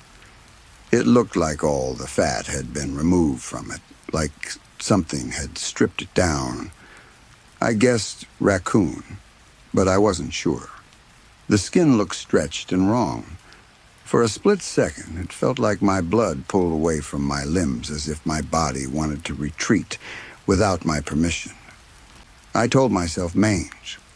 I told myself disease. I told myself not to think too hard about it. Then we moved on. While we circled the building looking for a way inside, I shined my light into a shallow alcove. And there, on the dirt, was a familiar human shape. Blankets, tarps, worn cloth piled up like a bed. I followed the outline from the legs upward and saw long, greasy black hair sticking out near the head end. Someone was sleeping there. I didn't want to disturb them. Noah didn't either. We turned away and kept walking, quiet now without agreeing to be quiet. The kind of quiet you become when you realize you might not be alone. A few minutes later, Noah pointed his flashlight at a door on the side of the building. "I think I found a way in," he whispered. The door was ajar, knob missing.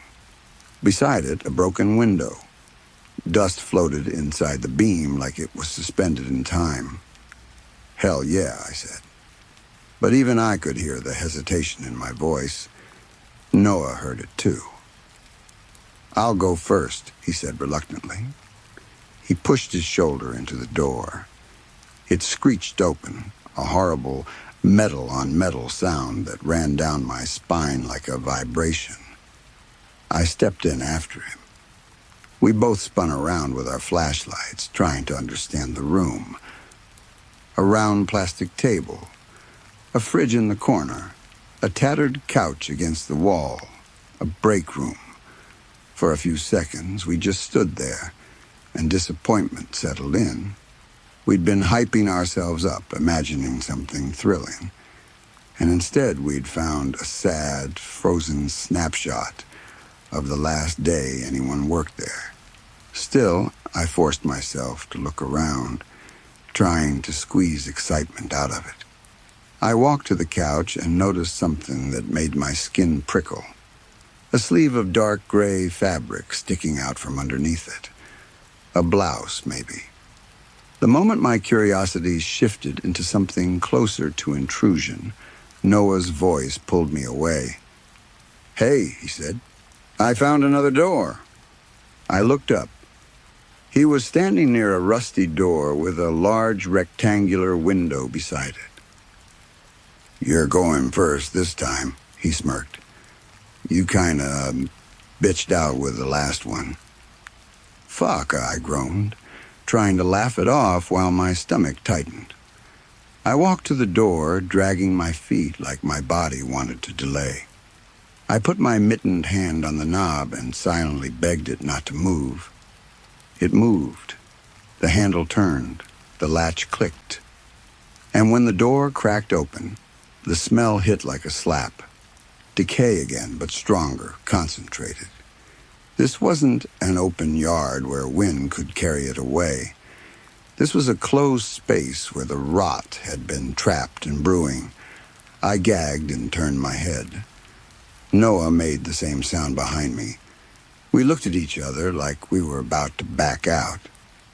Then we didn't. We stepped into the room and started breathing through our mouths, pretending that would save us.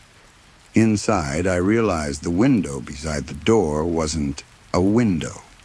It was a one-way mirror. That fact felt wrong immediately, like the building had been designed to watch people without being watched back. This room was bigger than the break room and darker. Our flashlights seemed to get swallowed before they reached the opposite wall. The air felt thick. As we moved deeper, we started to understand what this space had been. Conveyor belts ran parallel on either side. Machinery frozen in place. This was the main work floor. We vaulted over a section of belt and walked down a narrow corridor between the machine and the wall. The smell got worse. Without talking about it, we both started trying to step quietly. My heartbeat sounded too loud in my own ears. After a few minutes, my flashlight beam caught another carcass. Hairless again. Thin again. This one looked like a fox. And then a few feet beyond it, my light landed on something that made my entire body jolt, as if electricity ran through my spine. A human head. Not a whole head. The top half was gone, but the teeth and part of the cheeks held the skull upright. Frozen blood had glued it to the concrete. The eyes were still open. Whatever fluid remained had frozen them in that position, clouded over like cataracts. But even through that cloudy film, I could feel them looking at me. The scalp was stripped. A patch of waxy skin was missing, probably chewed by the fox. I didn't breathe. It felt like all the air left my body at once. Tears welled in my eyes before I even understood I was about to cry. I wanted it to be a prank, a prop, anything else. But my brain knew exactly what it was. I turned to Noah like a machine turning, slow and stiff. His face had gone pale. He swallowed, eyes wet, and whispered, We need to leave." I vaulted the conveyor belt and ran. Debris on the floor slowed me, and every step felt like I might trip and fall into something I couldn't unsee. Noah was right behind me. I was almost at the break room door when my flashlight caught something above the door frame. Bare feet. Dangling. Toes pointed downward, like their owner had been hanging there, just out of sight.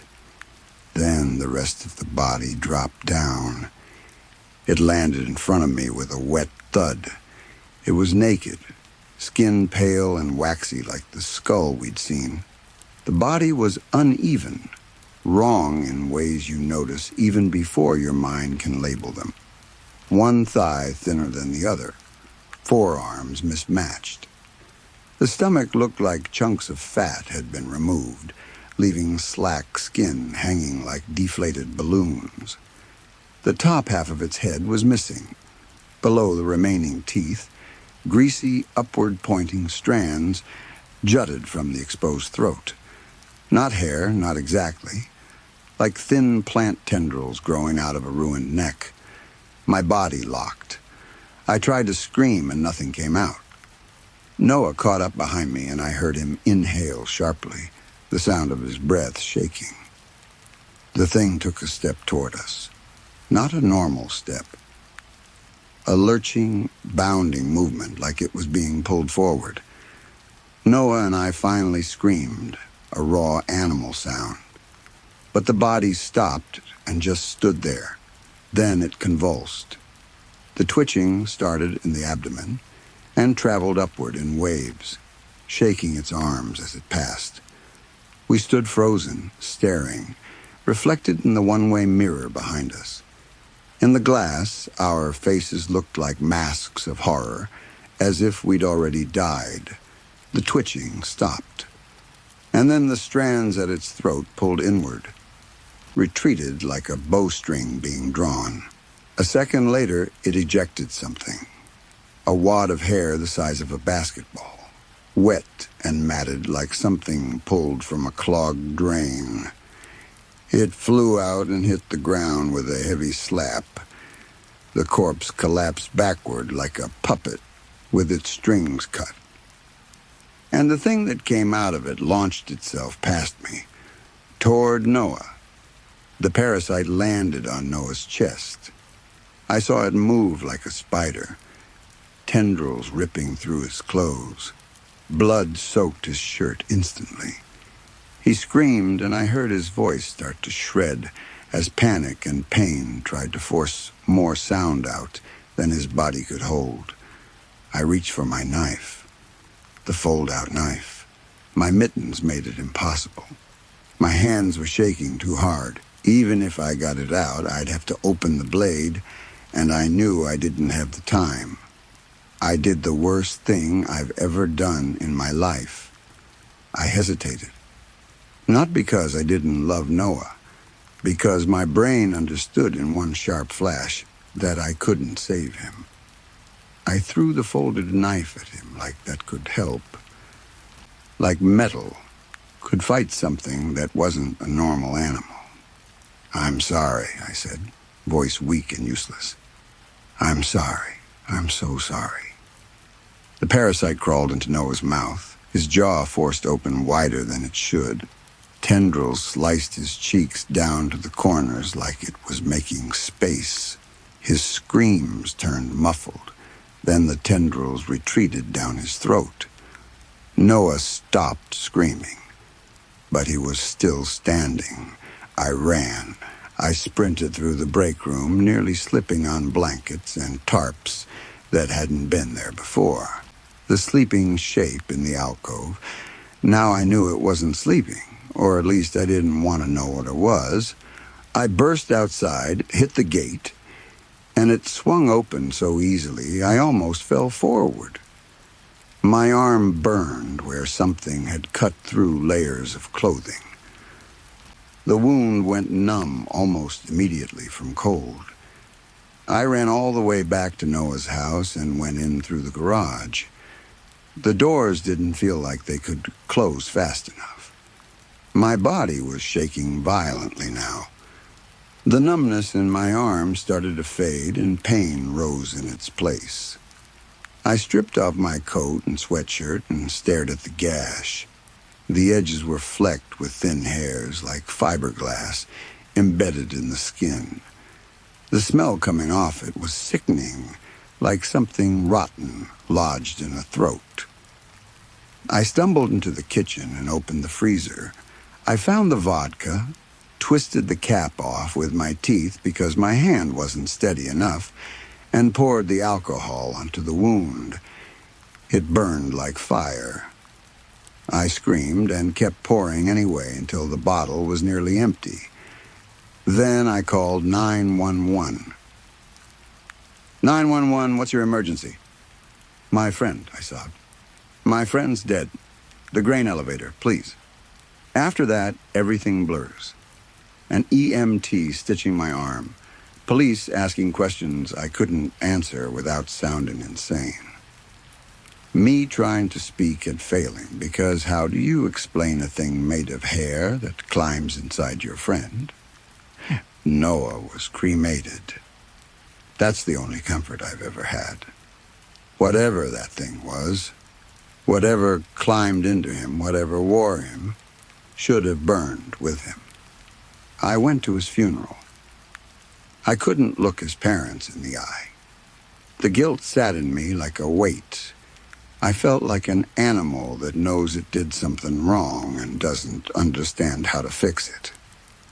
Over the years, I've run into Noah's parents a few times in public. His dad's eyes always looked wrong to me, the whites permanently tinged pink, like he'd cried so hard his body never recovered. The night still haunts me. I live with a constant fear that I'll see bare feet dangling under the top of the doorway, that I'll find greasy hair poking out from under my bed, that I'll look down a drain and see a tendril rise and aim for my face. And every time I drive past those grain elevators, part of me wants to stop. Part of me wants to go back to check the building, to prove the thing is gone, because another part of me believes the worst possibility, that it didn't die with Noah, that it just lost one body, and it's still waiting for another. Story 6. When I saw the sun dropping low through my window, I shut my laptop and told myself my workday was done. I stretched, sighed, and started getting ready for my daily jog. As I reached for my phone on the charger, a question drifted into my mind, one I asked myself almost every day, usually right before I went out anyway. Why would any modern person in their right mind choose to go jogging? There's a difference between running and jogging, and I will die on that hill. When you run, you're going somewhere. Even if you aren't literally going somewhere, there's still a goal. Training for something. Improving something. Escaping something. In a horror movie, nobody jogs away from the killer. They run. They run because it matters. Jogging is different. Jogging is aimless. Jogging is people moving just fast enough to call it exercise while never really pushing. It's an excuse for 40-year-old suburbanites to gather at 8 in the morning, talk about their kids, and feel virtuous before the rest of their day starts.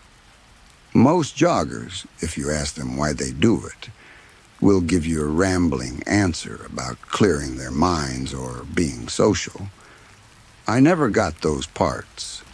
All I ever got from jogging was sweat and sore lungs, and the feeling that I'd wasted half an hour for no payoff. People always told me I was practical. If I couldn't find a solid reason for something, I tossed it aside. They're probably right, which only makes it more insane that I was still going. As I flipped through playlists and finally settled on Shuffle All, I counted to 10 and tried to shove the irritation down. When I laced my shoes, I reached the same conclusion I always reached. Habit. My brain, my dumb little monkey brain, wouldn't let the routine die. My mom is the reason. When I got to high school, she used to lose it if she came home and saw me watching TV. She'd ask if my homework was done. I'd say I'd do it after dinner, because I always did. She'd shoo me toward my room anyway with the same line. You need to be more productive with your time. Never mind I hadn't turned in an assignment late since second grade. Never mind I wasn't even watching much. She didn't care. She needed to see me doing something that looked like effort. I didn't have a car. I didn't have a bike that didn't fall apart. So if I wanted to be out of the house, jogging was the only thing that made sense. A 30-minute loop around a few blocks was enough to keep me gone until Dad got home, and then I could sit with him and watch a true crime documentary and pass it off as family bonding. That was 7 years ago. The only thing that changed was the time of day. Now, if I don't jog at night, I get antsy. I can't sleep right. My body feels wrong if I don't run for 30 minutes around 8 o'clock. Like my muscles remember the routine, even when my brain wants to call it stupid. I walked down the stairs of my apartment building and remembered a story from Sunday school about habits, something about cobwebs and phone lines. The idea was that habits start thin like cobwebs, easy to clear away, But if you let them grow, they become like phone lines, thick, tangled, hard to cut without consequences. As I stepped into the autumn evening, I glanced up at my third-floor balcony, and for no reason at all, I pictured a man bungee jumping off the railing with a phone cord tied around his ankle. The image flashed through my mind like a joke I didn't ask for. I actually grinned at it, shook my head, and stepped onto the sidewalk as the first song started. Left on Grant Street, north toward the tracks and the cheaper housing where the just-out-of-college crowd lived. On a Friday night, you could always hear house parties from blocks away. If I was particularly lucky, or unlucky, I'd run past someone drunk enough to try to talk to me. Whatever. The only decent trails were that way, and if my mother were still alive, she'd probably say, I needed more socializing anyway. I could pretend this counted. I passed Oak Street, an ad ended, and in the still of the night started in my earbuds. Weird song for running, but I didn't mind. That one was my mom's fault, too. She loved oldies. She used to dance around the kitchen while she cooked, singing along to doo-wop like she was starring in her own show.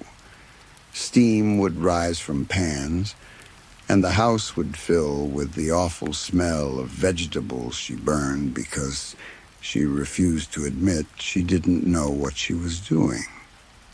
We ate it anyway, every time. Somehow she never noticed our gagging. Or maybe she noticed and pretended not to, like she did with other things. What am I doing? Back to the jog, dumbass. This was my favorite time to be outside. All I had to do was look up, and the trees were putting on a show. Leaves in bright oranges and reds, the kind of color you don't get anywhere else. Cool breeze on my skin. It felt like I wouldn't even sweat tonight. I closed my eyes for a few seconds and kept running. Almost ran into a girl. She had an opaque water bottle and one of those shoulderless cream tops people wear to parties. She looked like she was on her way to a frat house, stomach sucked in, chest pushed up, already holding her body like she was posing. "Sorry," I yelled as I dodged around her. I didn't hear her response. The song was swelling, and my eyes were back in the trees. When the song faded, I heard a distant train rumble. I didn't need to check the time to know it was 8:05. That old freight train ran like clockwork. 8:05, it pulled into the yard east of the housing, down by the river. Then it left again at 12:02 a.m. Nobody seemed to mind because most of the students were still out at that hour. Just another night sound. Another thing that screamed across town and got swallowed by crickets and sirens. As the next song faded in, banjo and guitar, I felt my thoughts start wandering again. Dad was always the country and rock fan. He could talk for hours about which bands mattered and which were fake versions of themselves. He used to lecture about the Eagles like they were scripture. He'd complain about new versions of old bands like it was personal betrayal. Mom would sit there and let him talk. Then she'd get up and wash dishes while he kept going. She liked walks. My mom, I mean. Right after dinner. Dad would moan about his knees and work and how he wanted to sit, but he'd go anyway. In the golden hour, you could see them. Her talking and him listening, walking slow on the sidewalk like it was a ritual. She had curly brown hair and smiling brown eyes, and she'd complain about wrinkles and work and the stupid situation she had to handle that never would have happened if they'd just... No, not now. Back to the jog. I reached the trails. Calling it woods would be generous. It was a nature trail running through a college town, nothing more. Trees were thicker here than anywhere else, enough to make you forget civilization was only 100 yards away. If you squinted from the air, maybe it looked like a green snake through concrete. My music changed again. A song I didn't recognize, slow. Just an acoustic guitar being strummed. No beat, no drums, no voice. Just strum after strum, steady, rhythmic, going nowhere. At first I shrugged. Suggested listening, maybe? A glitch? But the strumming didn't change. It didn't build. It didn't shift. It didn't introduce a melody. It just kept going. And then I realized my steps were matching it. Strum, step, step, step, step, step, step, step, strum, step, step, step, step, step, step, step. I tried to break the rhythm. I sped up for a moment, slowed down, changed my stride. My feet kept finding their way back. The leaves above me looked brighter than they had earlier, like someone cranked the saturation up. Orange and yellow bleeding together into something too vivid to be real. The sun was still low, still warm, and for a second I thought maybe I'd never seen fall properly before. Then I heard a woman's voice. There is a team for love and laughter. The days they pass, like summer storms. My feet stopped dead. That voice. I knew that voice. I fumbled for my phone. The music screen showed nothing. No song name, no artist, no album art. Just blank space and a play button. The winter wean will follow after. But there is love, and love is warm. My feet started moving again, like my body ignored my panic. The rhythm took me. Strum, step, step, step, step, step, step, step. Where did I know this song from? It was on the tip of my tongue. I could feel tension rising in my chest, not just sadness, but anticipation, like my brain knew something awful was about to click into place. Then the chorus hit. There is a time for us to wander, when time is young, and so are we. The woods are greener over yonder. The path is now. The world is free. And memory slammed into me so hard it stole my breath. The Andy Griffith Show. The Hillbilly Family Band episode. The daughter singing. I'd heard that song as a kid over and over, sick in bed, half asleep in my parents' room. VHS tapes rewinding. I'd heard it while doing homework on the couch. At my grandparents' house on Christmas. My uncle quoting lines as if it mattered. But this voice wasn't the girl from the show. This voice was older. This voice was my mother. There is a time when leaves are fallen, the woods are green, the paths are old. I tried to laugh because I couldn't handle what I felt. I actually picked up pace for a second, then fell back into the rhythm again like the song had reins around my ankles. The snow will coom when geese are calling. No, not now. Absolutely not now. She used to joke she'd die in a car Dad was driving. He used to joke that at least they'd go together. My knees went weak. I collapsed right there on the trail, lungs burning, throat tight, tears coming fast like my body had been waiting years to do it. I sobbed with my cheek against cold pavement, not caring who saw because part of me couldn't even imagine anyone else existing right then. You need a fire against the cold. The song kept going. I tried to lift my head to get my bearings, but my eyes were full of tears and the world was just blurred orange and yellow. For the first time since the funeral, I felt grief raw and new, not manageable, not distant. Then the chorus came again, soft and beautiful and impossible. There is a time for us to wander. And something felt wrong. My crying slowed. Not because I felt better, because my brain finally noticed a detail it couldn't ignore. I could still hear steps. strum. Step, step, step, step, step, step, step. But my feet weren't moving. I raised my head. Nobody was on the trail.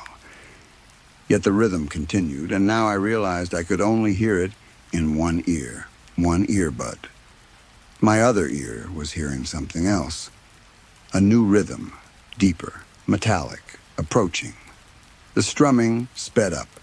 Strum, step, step, step, step, step, step, step, then faster. Strum, step, step, step, step, step, step, step. And suddenly, a train horn blasted so close it felt like it exploded inside my skull. Honk, honk! I jerked backward on instinct. A train tore over the tracks inches from where my head had been.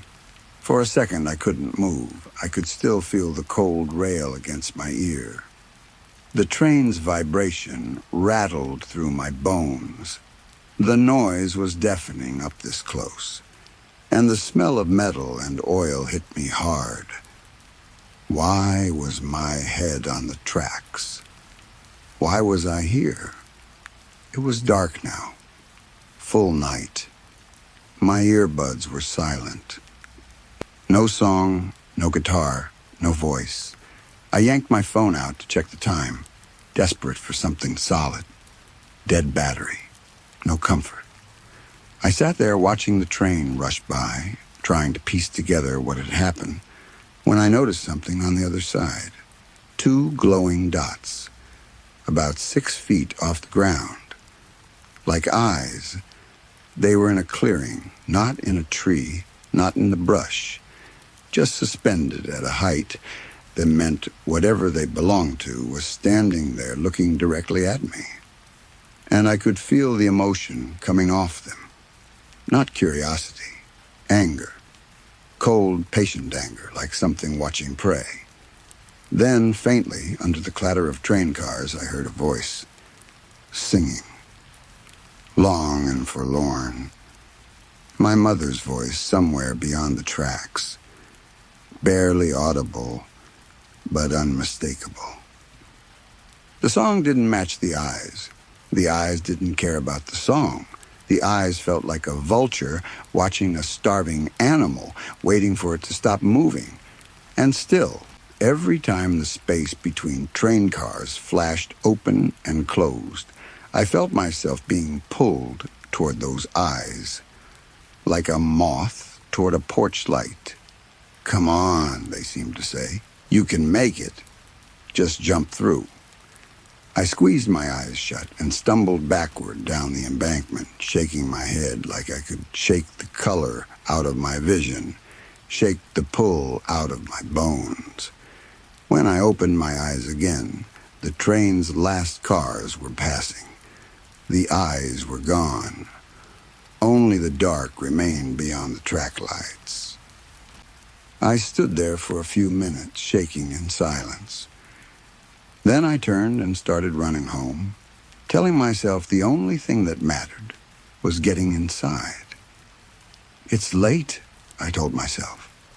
I'm exhausted. I must have fallen asleep standing up. There has to be an explanation.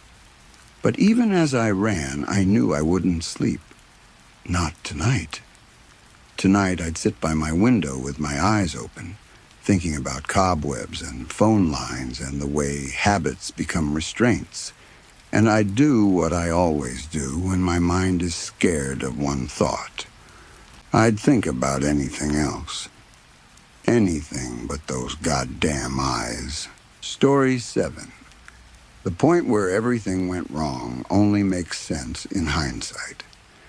When it was happening, it didn't feel like a choice. Felt like a normal evening sliding into the next normal thing I always did, because habits don't ask permission. They just pull. When I noticed the sun getting low through my apartment window, I closed my computer for the day. My work was done, my head was fried, and I let out this long, tired sigh like I was exhaling the whole day. Then I started getting ready for my nightly jog. As I reached for my phone on the charger, my mind wandered the way it always does, right before I leave.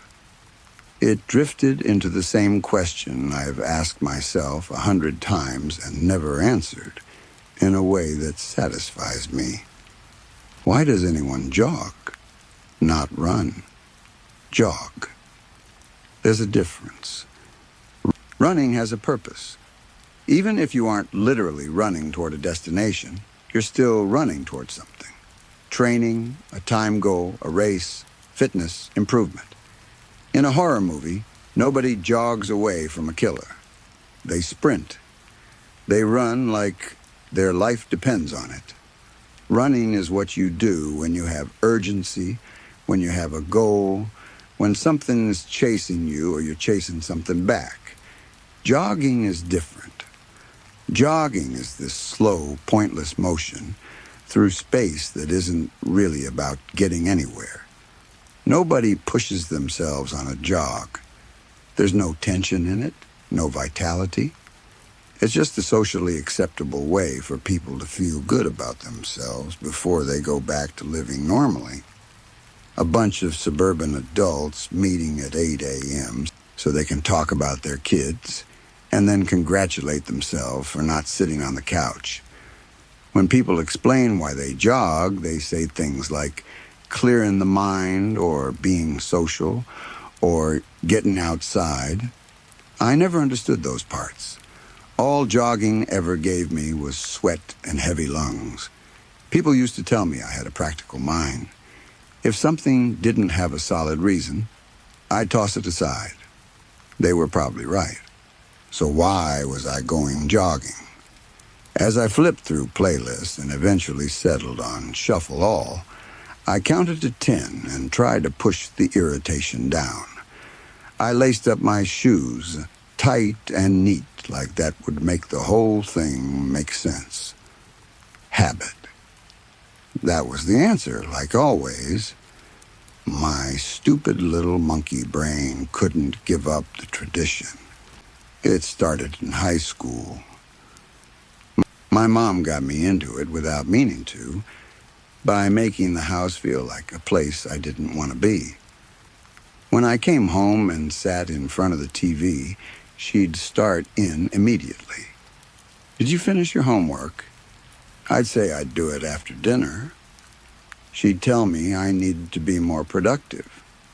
Never mind that I was only watching one episode, or that I hadn't turned in an assignment late since the second grade. She didn't care. She wanted movement. She wanted effort. She wanted me doing something that looked like growth. I didn't have a car. I didn't even have a bike with a reliable chain. If I wanted to get away from her mood, I had to do it on foot. So I started jogging. 30 minutes around the neighborhood was enough to keep me out of the house until my dad got home. Then I could sit with him and watch TV and call it family bonding. That was 7 years ago.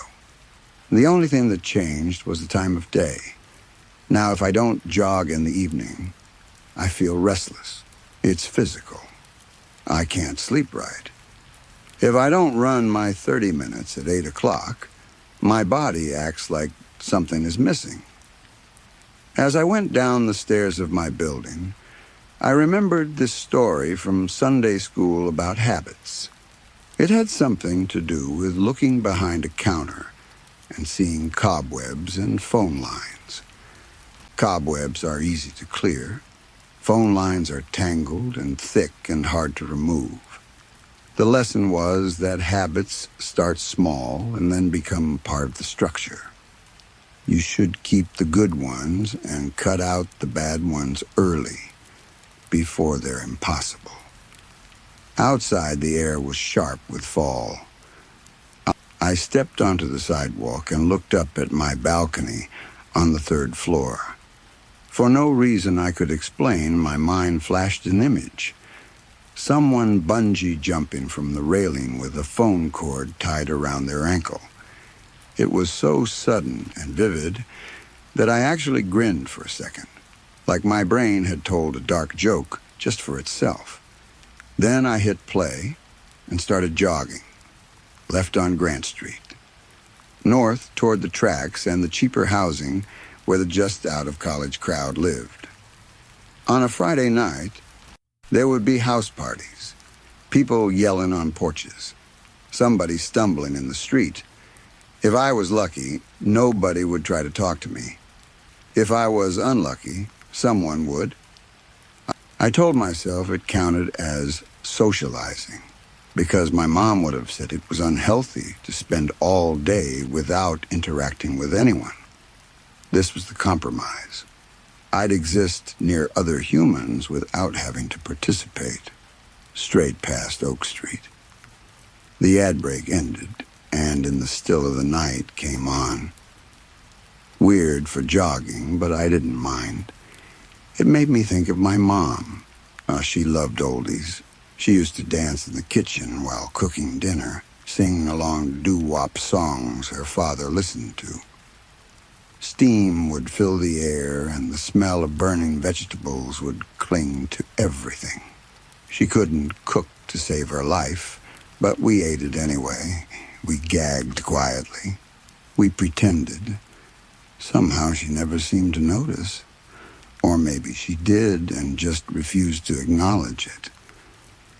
My mind tried to slide into something else, into the way she used to. What am I doing? I told myself. Back to the jog. The evening was gorgeous. The trees along the road looked like they were putting on a show no fireworks could match. The breeze was cool enough that I knew I wouldn't sweat much tonight. I closed my eyes for a few seconds, letting my feet keep the rhythm. I almost ran into a girl. She swerved, startled. I caught a glimpse of her outfit, opaque water bottle, shoulderless cream-colored top, the whole first frat party look. I yelled sorry over my shoulder and kept going. I didn't hear her response. The music was swelling and my eyes were back in the trees. The train horn sounded in the distance. I didn't need to check my phone to know it was 8:05. That train ran like a clock. Every night it pulled into the yard by the river at 8:05 on the dot and left again at 12:02, a schedule that would drive most people insane if they weren't out drunk at midnight. Students barely noticed. It was just another sound of night mixing with crickets and sirens. Amy faded in next, banjo and guitar. I thought of my dad. He loved country and rock.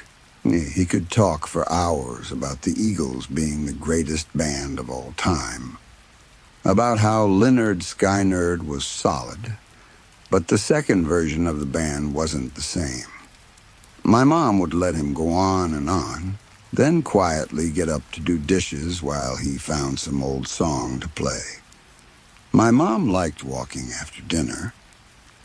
My dad would complain about his knees, about being tired, about wanting to sit down, and then he'd do it anyway. Right at golden hour, you could see them. Him in a blue shirt, big body, trimmed goatee turning gray, her with curly brown hair and smiling eyes, talking about work, about wrinkles, about the stupid situation she had to deal with because someone else couldn't. No, not now. Back to the jog. I was past the main streets now, away from most houses, and I realized I'd avoided talking to anyone. Good. My only company was trees and raccoons and whatever song was playing now, except the song wasn't really a song. It was just an acoustic guitar being strummed. Slow, repetitive, rhythmic, no drums, no bass, no melody, no voice, just strum, silence, strum, silence, strum. At first I thought my phone had glitched and started playing a sound check track. Then I thought maybe it was an intro that was taking too long, but it kept going. It never changed. And then I noticed my footsteps were matching it. Strum, step, step, step, step, step, step, step, strum, step, step, step, step, step, step, step. I tried to break the rhythm. I sped up, slowed down, stopped and restarted. But my feet kept snapping back into time with the strum, like the music was pulling my body into obedience. I'd reached the nature trail through the woods. Calling it woods might be generous. It was a strip of trees thick enough to make you forget, briefly, that the town was never more than 100 yards away.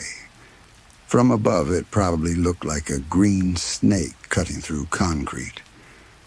A tiny patch of nature wedged between buildings. The guitar kept strumming.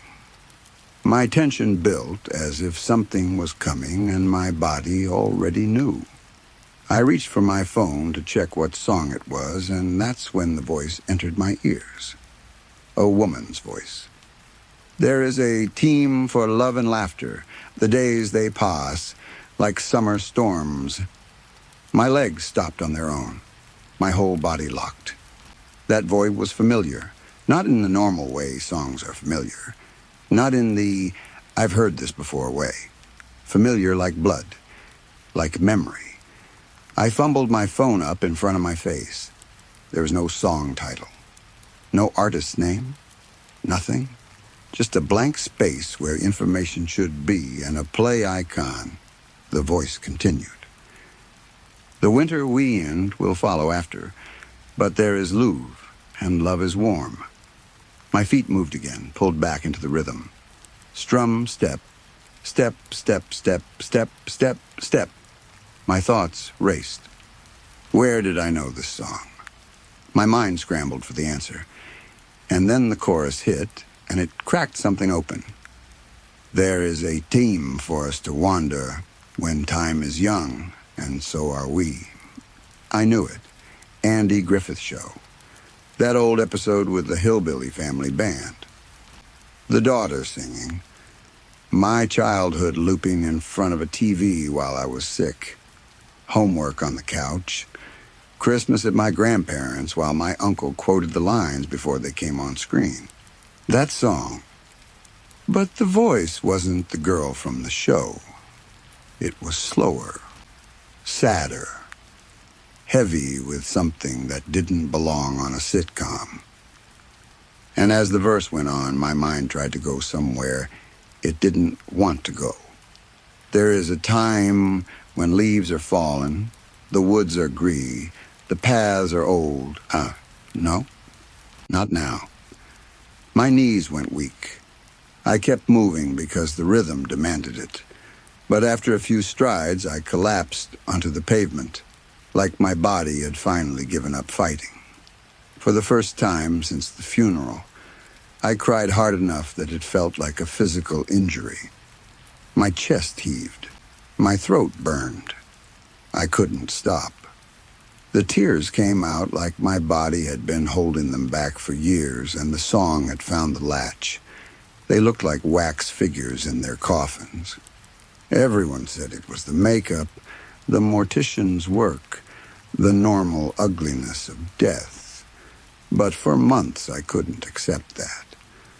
For months I thought the bodies were wrong, that something had happened, that something had been swapped. I pressed my face to the ground, sobbing, and tried to breathe. Then I noticed something that made my blood go cold. The footsteps. I could still hear them. Strum, step, step, step, step, step, step, step. But I wasn't moving. I lifted my head, wiped my eyes, and stared down the path. No one was there. The strumming continued, steady and close. And suddenly I realized I only heard the steps in one ear. A subtle difference, but enough to make my stomach drop. That sound wasn't coming from my earbuds. It was coming from under me. The world snapped back with the blast of a train horn so loud, it felt like it punched through my skull. I jerked up and back on instinct, and the train tore through the space where my head had been a second earlier. The rail was inches from my ear. The ground vibrated so hard it felt like it was trying to shake my bones loose. I sat there shaking, staring at the train as it roared past, and only then did I understand what almost happened. I almost laid my head down on the tracks. No, don't. Don't even finish that thought. It was dark out now. Full night. My earbuds were silent. No music, no strumming, nothing. I pulled my phone out to check the time and saw it was dead. I stared at the dark screen like it was mocking me. How could it be midnight? It had been light outside a minute ago. It had been autumn gold and painted leaves and sun in the branches. And yet the train schedule ran at 12:02. The train kept passing, and as I watched, trying to force my brain to assemble a logical explanation, I noticed something across the tracks. 2 glowing dots. Eyes. They were about 6 feet off the ground, standing in the middle of a clearing on the other side. Not in a tree, not on a hill, just floating at head height in empty space, staring straight at me. I felt anger coming off of them, a pressure that made it hard to look away, like they were pulling my attention the way a magnet pulls metal. Then I heard something else, a voice, barely audible over the train, but unmistakable in tone. A woman singing, long and mournful, stretched thin like a lullaby heard through a wall. I couldn't make out words, but I knew the voice. My mother's voice. My throat closed. My body went numb. The eyes didn't match the song. They were cold, hungry, waiting. And in the spaces between train cars, when the clearing flashed into view, I felt myself being pulled toward them, like a moth toward a light. Come on, something in me seemed to whisper. You can make it. Just jump through. You can do it. I shut my eyes tight and stumbled backward down the embankment, shaking my head like I was trying to fling the thought out of my skull. I didn't open my eyes until the colors faded and the world felt solid again. When I finally looked up, the caboose was passing. The clearing across the tracks was empty. No glowing eyes, no figure, just darkness beyond the rail lights. I stood there for a long time trying to get my breathing under control, trying to convince myself my brain had glitched. That exhaustion did this. That grief did this. That I'd fallen asleep standing up. That I'd wandered without knowing. That my mind had dreamed the whole thing. But a deeper part of me knew better. Because the pull was still there, like a tug inside my chest, like the tracks were part of a path I was almost forced onto. Eventually, I turned toward home and started running. Not jogging this time. Running. Because I wanted distance between me and the tracks, between me and whatever was waiting in the clearing. It was late. That's what I told myself. I need sleep. My schedule's been off. I'm exhausted. I hallucinated. That's all. I try not to think about the impossibility of falling asleep while running.